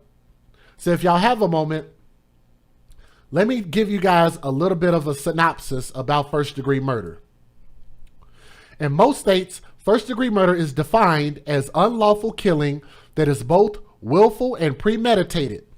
Remember, we talk about this all the time on my channel. Willful and premeditated, meaning that it was committed after planning or lying in wait for the victim. For example, Dan comes home to find his wife in bed with Victor. 3 days later, Dan waits behind a tree near Victor's front door. When Victor comes out of his house, Dan shoots and kills him. That's a scenario. Most states also adhere to a legal concept known as the felony murder rule, under which a person commits first-degree murder if any death, even an accidental one, which this one we consider to be an accidental death, results from the commission of certain violent felonies such as arson, burglary, kidnapping, rape, and robbery. The elements for first-degree murder: the state laws categorizing murders into first, second, and possibly third degree generally requires that first-degree murders include 3 basic elements: willfulness, deliberation, and premeditation. Federal law in some states also require malice aforethought as an element. States, however, differ as to how malice must be shown and whether this is a separate requirement for willful, deliberate, and premeditated taking of human life. Most states also enumerate certain kinds of killings as first-degree murders without the need to prove intent, deliberation, and premeditation. Not all states divide murder into degrees. In some places, the top-level murder crime is called by another name, such as capital murder, which we've talked about that a lot. So let me see if I can whittle this down a little bit. Let's see.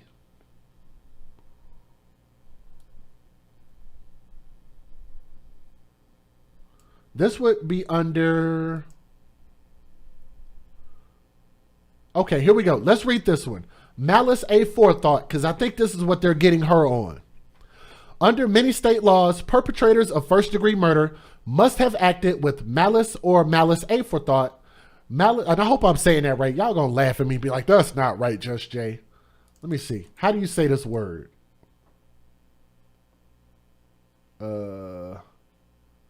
Okay, it's not gonna tell me. Okay, Google is not going to tell me how to say that word, but whatever. Anyway, malice generally includes an evil disposition or purpose and indifference to human life. State treats the concept of malice differently. Under some laws, malice aforethought essentially means the same thing as acting with premeditated intent to kill or extreme indifference to human life. Other states require a showing of malice distinct from the willfulness, deliberation, and premeditation generally required for first-degree murder. State laws often categorize specific types of killing as first-degree. In these cases, the typical elements of specific intent to kill, deliberation, and premeditation may not be required. These often include the killing of a child by use of unreasonable force, which they might be getting her on that. Certain killings committed in pattern of domestic abuse. They could be getting her on that too. The murder of a law enforcement officer and homicides occurring in the commission of other crimes such as arson, rape, robbery, or other violent crimes. And I don't know if they include drugs in that, but they could also be getting on her that also. Many states also categorize certain methods of killing as murder in the first degree, and these would include intentional poisonings, murder resulting from imprisonment or torture, and murders in which the killer laid in wait for or ambushed the victim. Sorry, I read that wrong. Why did I read y'all all of that legal jargon? Because I think that they might be getting this wrong. Here's why. I believe, in my humble opinion, let me see, about how the family from a thug who kidnapped me and was threatening to kill my family. I told them I was like a secret missing. True Crime with Cammy, thank you for that. I'm sorry that I missed that a moment ago. I'm gonna catch up with you here in just a moment on that one. But thank you for sending that to me. I didn't mean to ignore your message, sweetie, but thank you for that. I think that they might have got this a little bit wrong because she didn't intentionally kill her kid. Now, is she an intentional drug user? Yes. Did she intentionally have drugs at her house? Yes. Did she intentionally give drugs to her kid? No. Y'all have watched videos before that have went viral on social media where you've actually seen caretakers or mothers or people who thought it was funny to take marijuana cigarettes or take some weed and give it to the kids and allow the kids to smoke and get high. That's intentional. That is intentional. She didn't take her cocaine or fentanyl or crack or whatever it is that she had and intentionally give it to her kid. If the kid found her stash, got into the stash, and ingested her stash, that's not intentional. And I just think that first degree murder is a bit too harsh. Y'all know I am the advocate for children. I'm the biggest advocate for children. I think the charge for this might be adjusted. I think it might be changed. How many of y'all agree with me? Now, I will tell you this on the flip side. If they do charge her with first degree murder and convict her, I'm not going to feel sorry. I'm not going to advocate for her. I'm not going to say they should change it. If she gets it, she gets it, period. She's a drug user. She ain't trying to do nothing positive with her life. She's always been a hard head. Didn't want to grow up to become something great and put her child in danger. For that, I don't feel bad for her at all. I want y'all to understand me clearly. Far as this GoFundMe, This is disgusting. This is disgusting. An individual by the name of Danielle Hayes is organizing this fundraiser on behalf of Enid Price Hairston, who I'm assuming is the attorney or trying to secure an attorney for the mother, Prestina Clark-Wilcox. There's a big old long message. Y'all can look this up. It is out there on GoFundMe, but they're asking for $25,000 to support the legal fees of a broad that put her child in a dangerous situation, neglect, and this little girl died in the custody of her mother. That's disgusting. That they have 70 donors who donated $1,500 for what? She caused her daughter's death, and y'all are going to help her? Y'all are going to help get her out of prison? I don't like that. I don't like that at all. Fund her legal fees? I don't like that at all. I just don't like that. Why don't y'all let the family, if her life is so important, let her mother, let her father, let her grandparents, let her cousins, let her family and friends donate her legal fees if it's that damn important. If the family won't do it, why does society want to help this woman out? I don't like that. I don't like it at all. I am so thankful that Illicit Deeds helped me confirm that little girl's picture. We were able to find the little girl so we could put some respect on her name, because otherwise we wouldn't have known who to give the respect to. But this is a beautiful baby girl. This little baby girl, Paris, cannot speak for herself, nor could she defend herself against the tyranny and the prison that her mother put her into. And this baby died because her mother neglected her.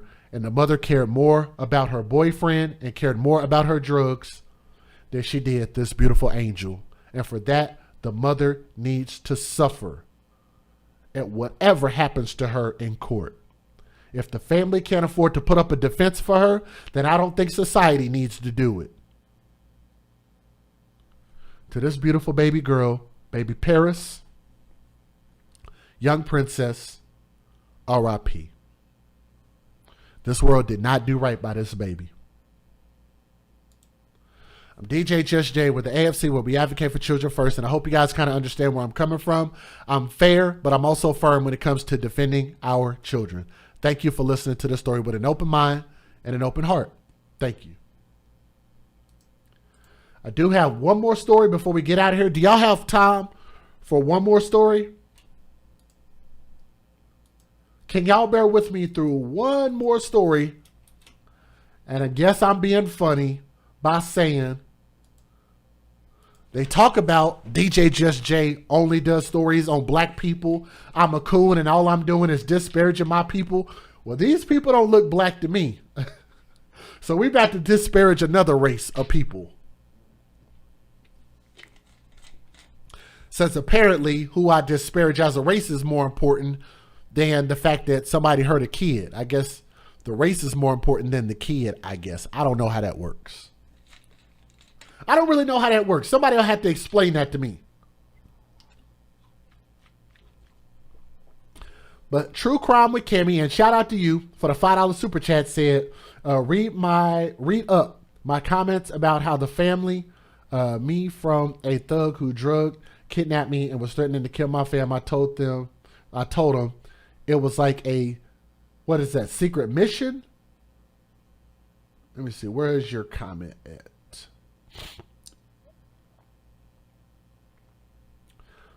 Oh, you know what? I might have waited too long. True Crime with Cammy, I don't see it. If you can find your comment or if you want to repost it, I do apologize about missing your comment, but thank you for your support. Thank you for the super chat.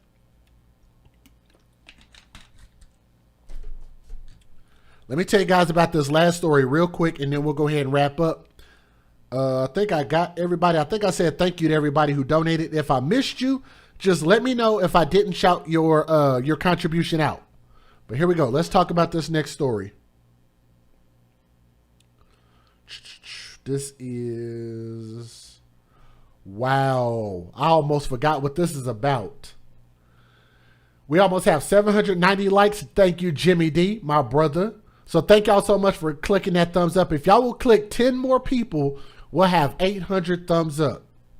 That's really, really cool. And I know it's getting late for y'all, but I thank y'all for sticking around. It's a little bit earlier than we normally are, but thank y'all so much for that. So let's see. We are. So thank y'all so much for clicking. The microphone is okay. Good. So we're at 793. So if we can get 7 more people to click that thumbs up, we'll be at 800. All right, pretty good, pretty good. Thank y'all for the support. Even just for the people who are here. If y'all want to support, all you got to do is make sure you subscribe to the channel, click the thumbs up. Real easy to do. Don't worry about the people who are donating financially. If you're able to do so, cool. If not, don't worry about it. Like I said, we get a lot of people here that support. This is actually one of Kurt Dog's affiliate t-shirts. This one's not my design. So shout out to my brother Kurt Dog. This is his design. This is the affiliates. So I'm a part of his group. I'm his DJ. He's the rapper. I'm the DJ. Shout out to my brother Kurt Dog. This story is about a mother who stood by as her boyfriend beat her 5-year-old son to death because she was eager to be in a relationship with her boyfriend.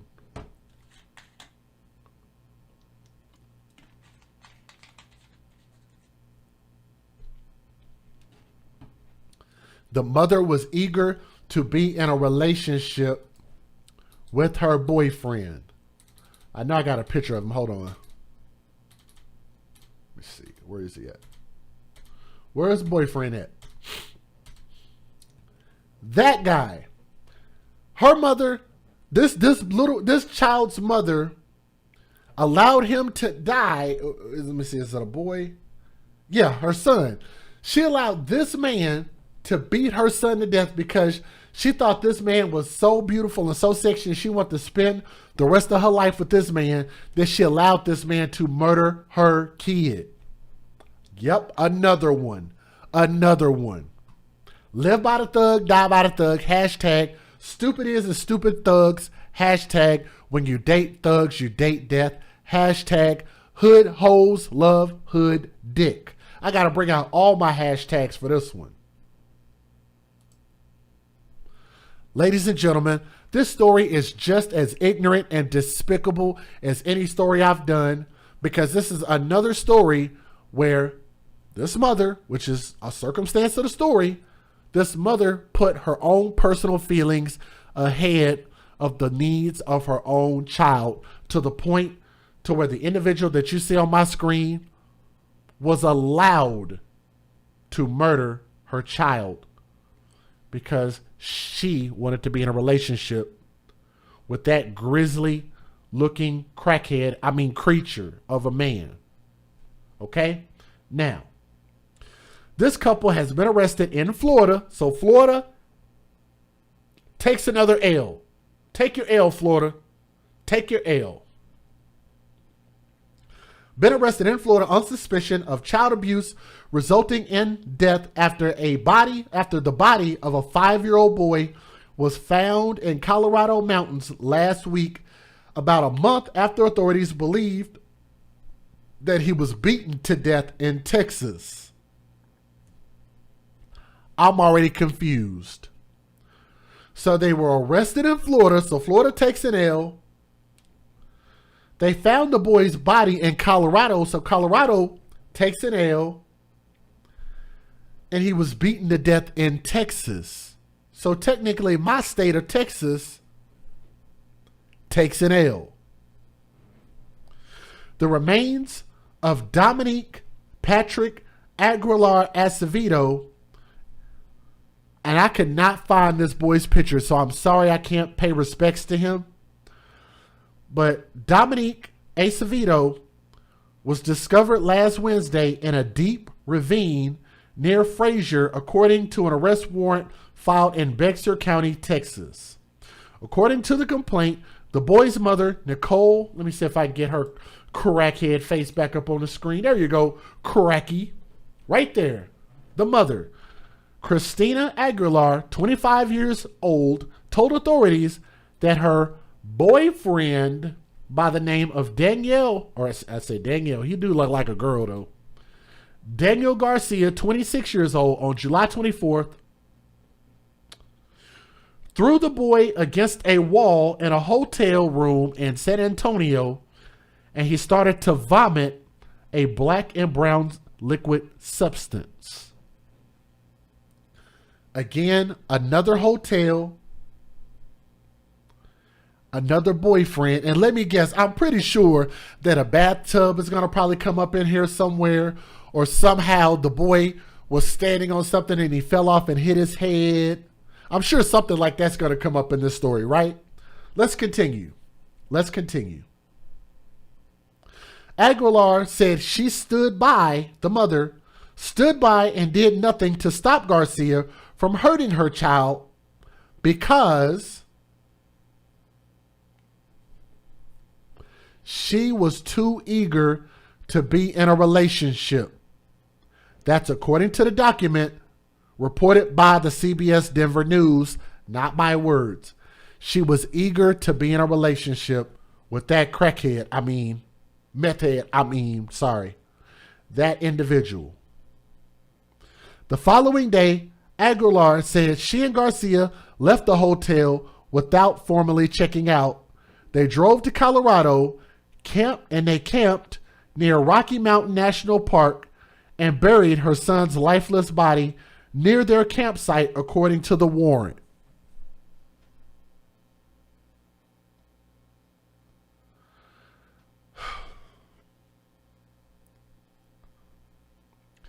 The boyfriend does not have a DNA tie to this man.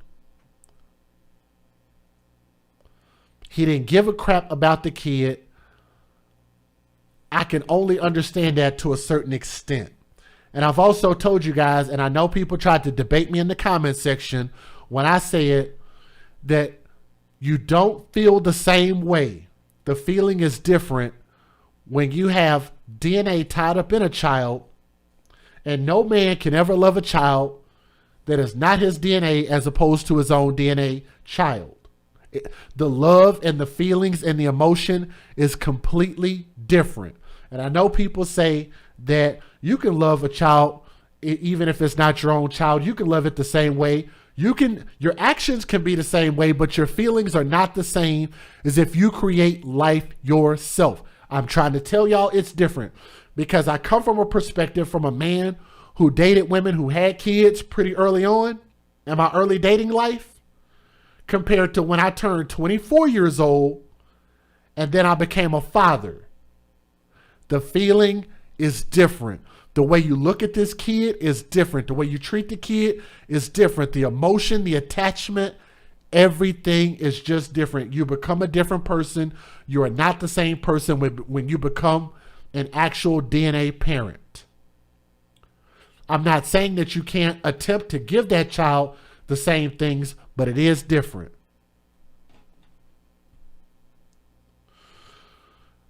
But the mother, for her to just watch her own, a child that she intentionally had with some other man, lay down and allowed this man to provide her his seed.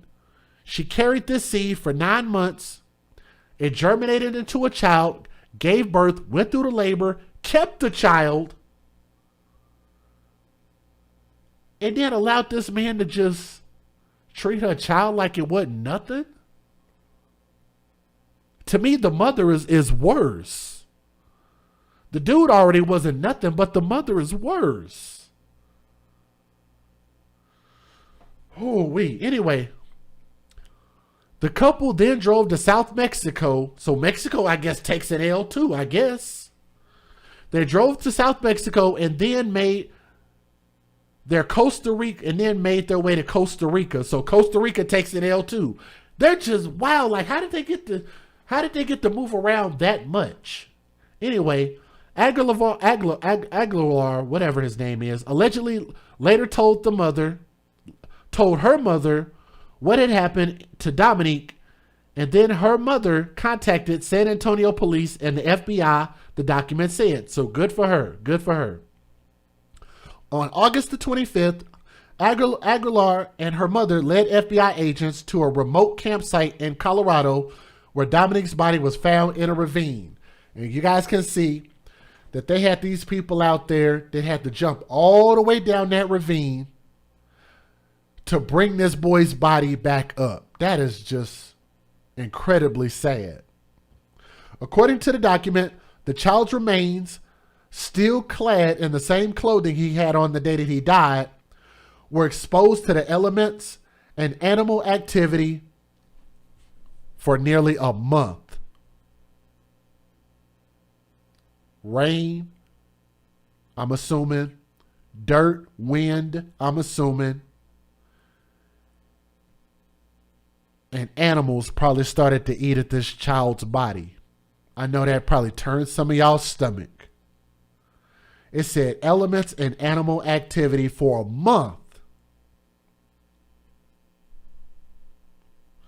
The final results of Dominique's autopsy is still pending, but the examination found evidence of trauma reported by the Colorado Spring Gazette, which is the news. Aguilar and Garcia were arrested in Florida a day apart last week with the help of U.S. Marshal Service. It is unknown at this time how they ended up there or why they were there. They were probably trying to hide. During an interview with detectives, Aguilar allegedly said that she and Garcia did not report her son's death because they did not want to lose custody of their other children. Their other children. Their other children.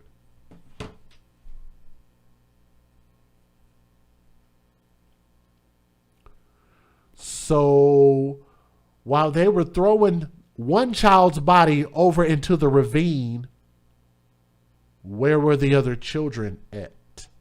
If they didn't want to lose custody of the other children, which to me, that makes me think that the children had to have been with them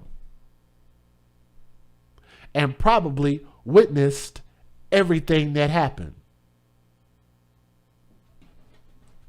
Thank you. You took the words right out of my mouth. This is beyond ridiculous. According to social media posts, Aguilar has at least one other child, a daughter who was born in September of 2017. Aguilar and Garcia are facing extradition back to Texas. So ultimately, it looks like Texas takes the L. Let me give you guys the fair usage. Let's take a look at the news videos. Let's get it. Federal law allows citizens to reproduce, distribute, or exhibit portions of copyrighted motion pictures, videotapes, or video discs under certain circumstances without the authorization of the copyright holder. This is called fair use. It is allowed for purposes of criticism, news reporting, teaching, and parody, which doesn't infringe of copyright under 17 U.S.C. 107. And if you guys are watching, if y'all would do me a favor and click that thumbs up. It's like giving these children a virtual hug. To Dominique, I wish I could find a picture of this boy, but to show some respect. But let's take a look at the news videos. Let's get it.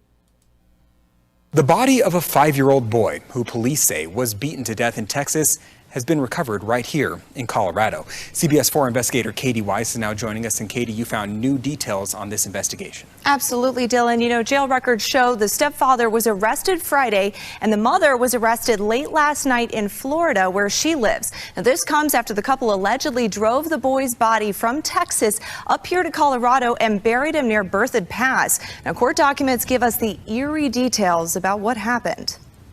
26-year-old Daniel Garcia and 25-year-old Nicole Aguilar are behind bars in Florida after San Antonio, Texas police confirmed the two dumped Aguilar's 5-year-old son, Dominic Aguilar Acevedo, here at Berthoud Pass. Texas court documents say Garcia allegedly beat the boy for 3 weeks.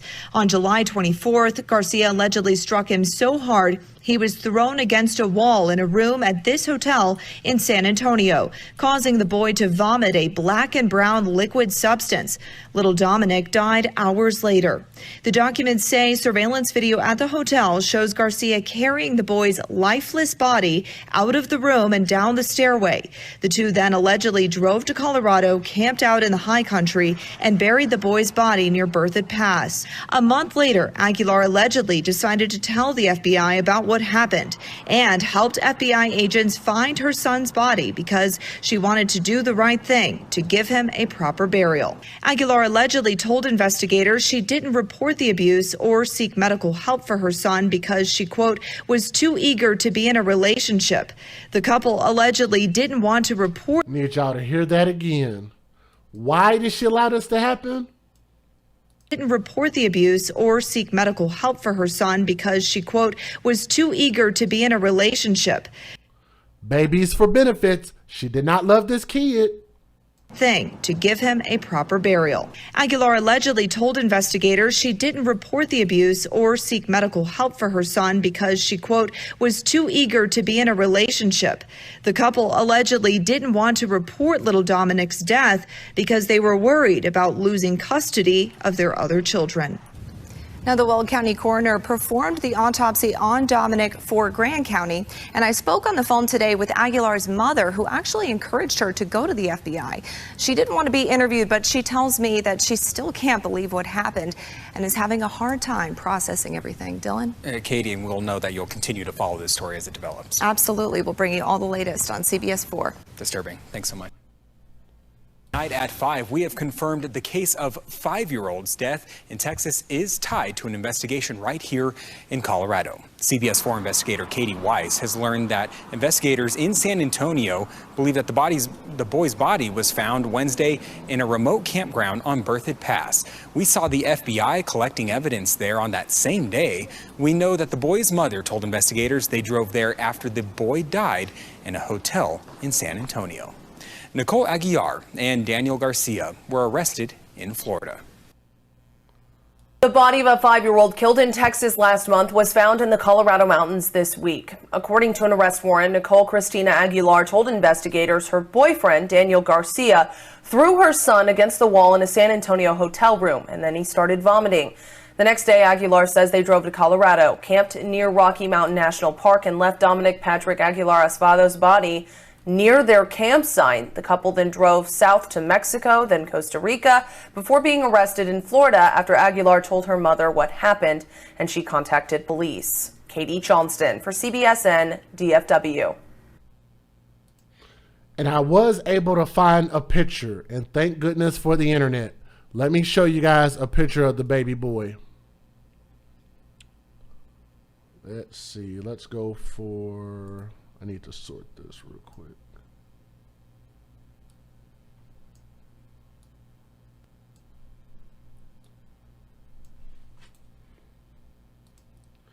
I want y'all to look at this baby boy. This is baby Dominique. I'm almost positive this is the correct photo.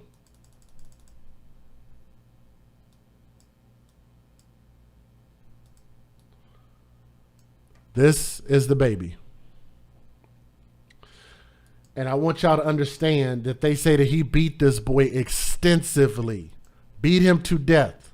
And mom, I can't understand, like, how can you watch somebody beat your creation to death? I don't understand how you're even able to do that. That's psychotic. And what did this boy do to deserve? What could he have done? Y'all look at his face. Please take a moment and look at his face. What on earth could Dominique have done so bad to his mom and to the boyfriend to deserve a death like that? He's a happy kid. He's a beautiful baby boy.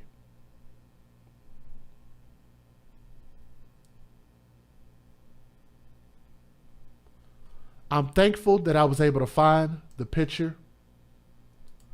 Thank the internet. I don't know. I guess I just had some good luck tonight.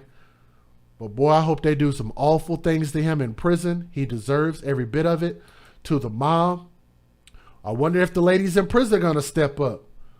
One of the ladies in prison going to step up and show that you can't get away with doing something that heinous to a little bitty baby who can't speak for themselves nor defend themselves, and you didn't give them a chance.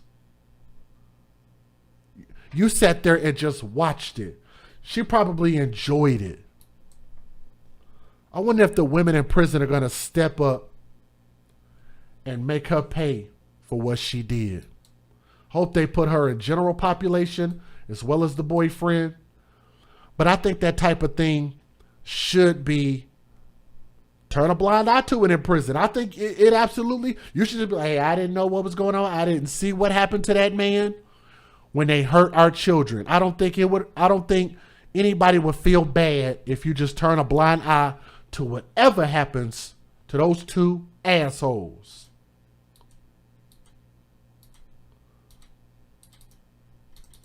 I found a couple more pictures like this one. I don't know who's holding the little boy. I don't know if that's the boyfriend or the biological father. But like I said, I was able to find a couple pictures. So, I don't know, man.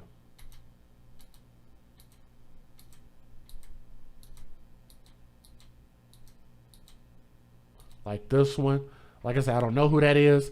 So if he don't want his identity out there, then I apologize. But to baby Dominique, young prince, R.I.P. This world failed you and you deserve so much better. With regard to your mother and boyfriend, may their souls rest in hell with the devil. I'm DJ Just J, where the AFC will be advocate for children first. Thank y'all so much for listening with an open mind and an open heart.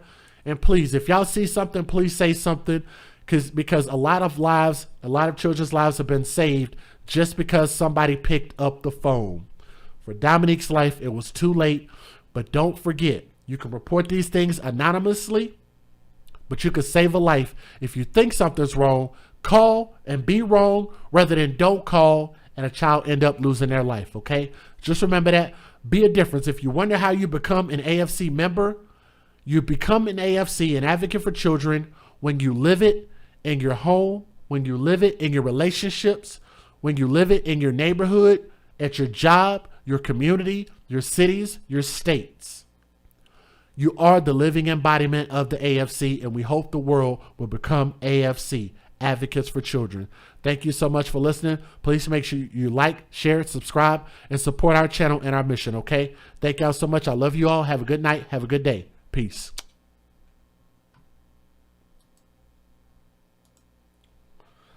Thank y'all so much, and y'all have a great day. And matter of fact, to the person in the chat, let me see, where you at? You said, I see you in there. I think your name is, I don't want to say your full name. I forget your chat name. Artisha with a W said, you inspired me to start my channels. So if you were listening, thank you for your Cash App. If you're asking if I got it, I did get it. So thank you. Thank everyone. Y'all have a blessed night. Show some love to our sponsors, and y'all have a good night, all right? Peace.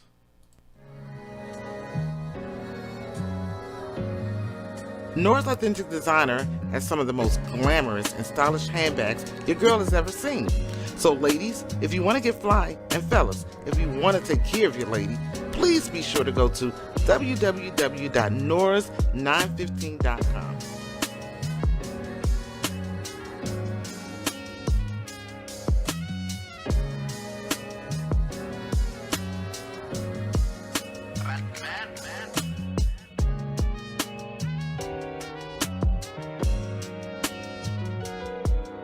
www.noras915.com. That's right, www.noras915.com. Hello listeners, come mask up with Keyline Designs, where you reap what we sow. We offer essential handcrafted face masks made with 100% cotton, equipped with a built-in filter and a slot for refillable filters. Our masks have many uses like riding motorcycles, ATVs, while out in public places, outside exercising, lawn and gardening, and helps prevent the spread of germs. We offer bling, sports logos, monograms, many assorted fabrics and colors. We make child-size masks starting at the age of 2. Come join us today for the launch of our new website at keylinedesigns.com.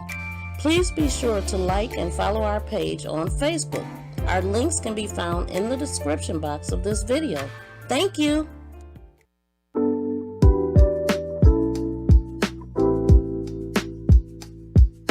Check out this wonderful organization that I'm proud to be a part of. It's called Bags for Kids, BAGS4KIDS.org. And check out their website. They really help a lot of kids in foster care, giving them a permanent piece of luggage and also a lot of items that they might need so that they feel that they belong, which they do. So go to the website, bags4kids.org. So go for it. It's a great place and they're doing great work.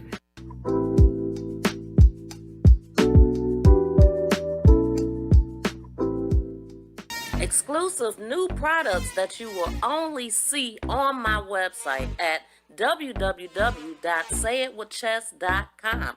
These products are made special by my mother, Keyline Designs. The hoodie blankie, the face mask, as well as the 4-in-1 African head wrap. Now the way it works, it is a reversible bonnet. It has a headband that you can wear alone. It has a matching face mask as well. Please be sure to go over to our website and check out these nice new products that you will not find anywhere else.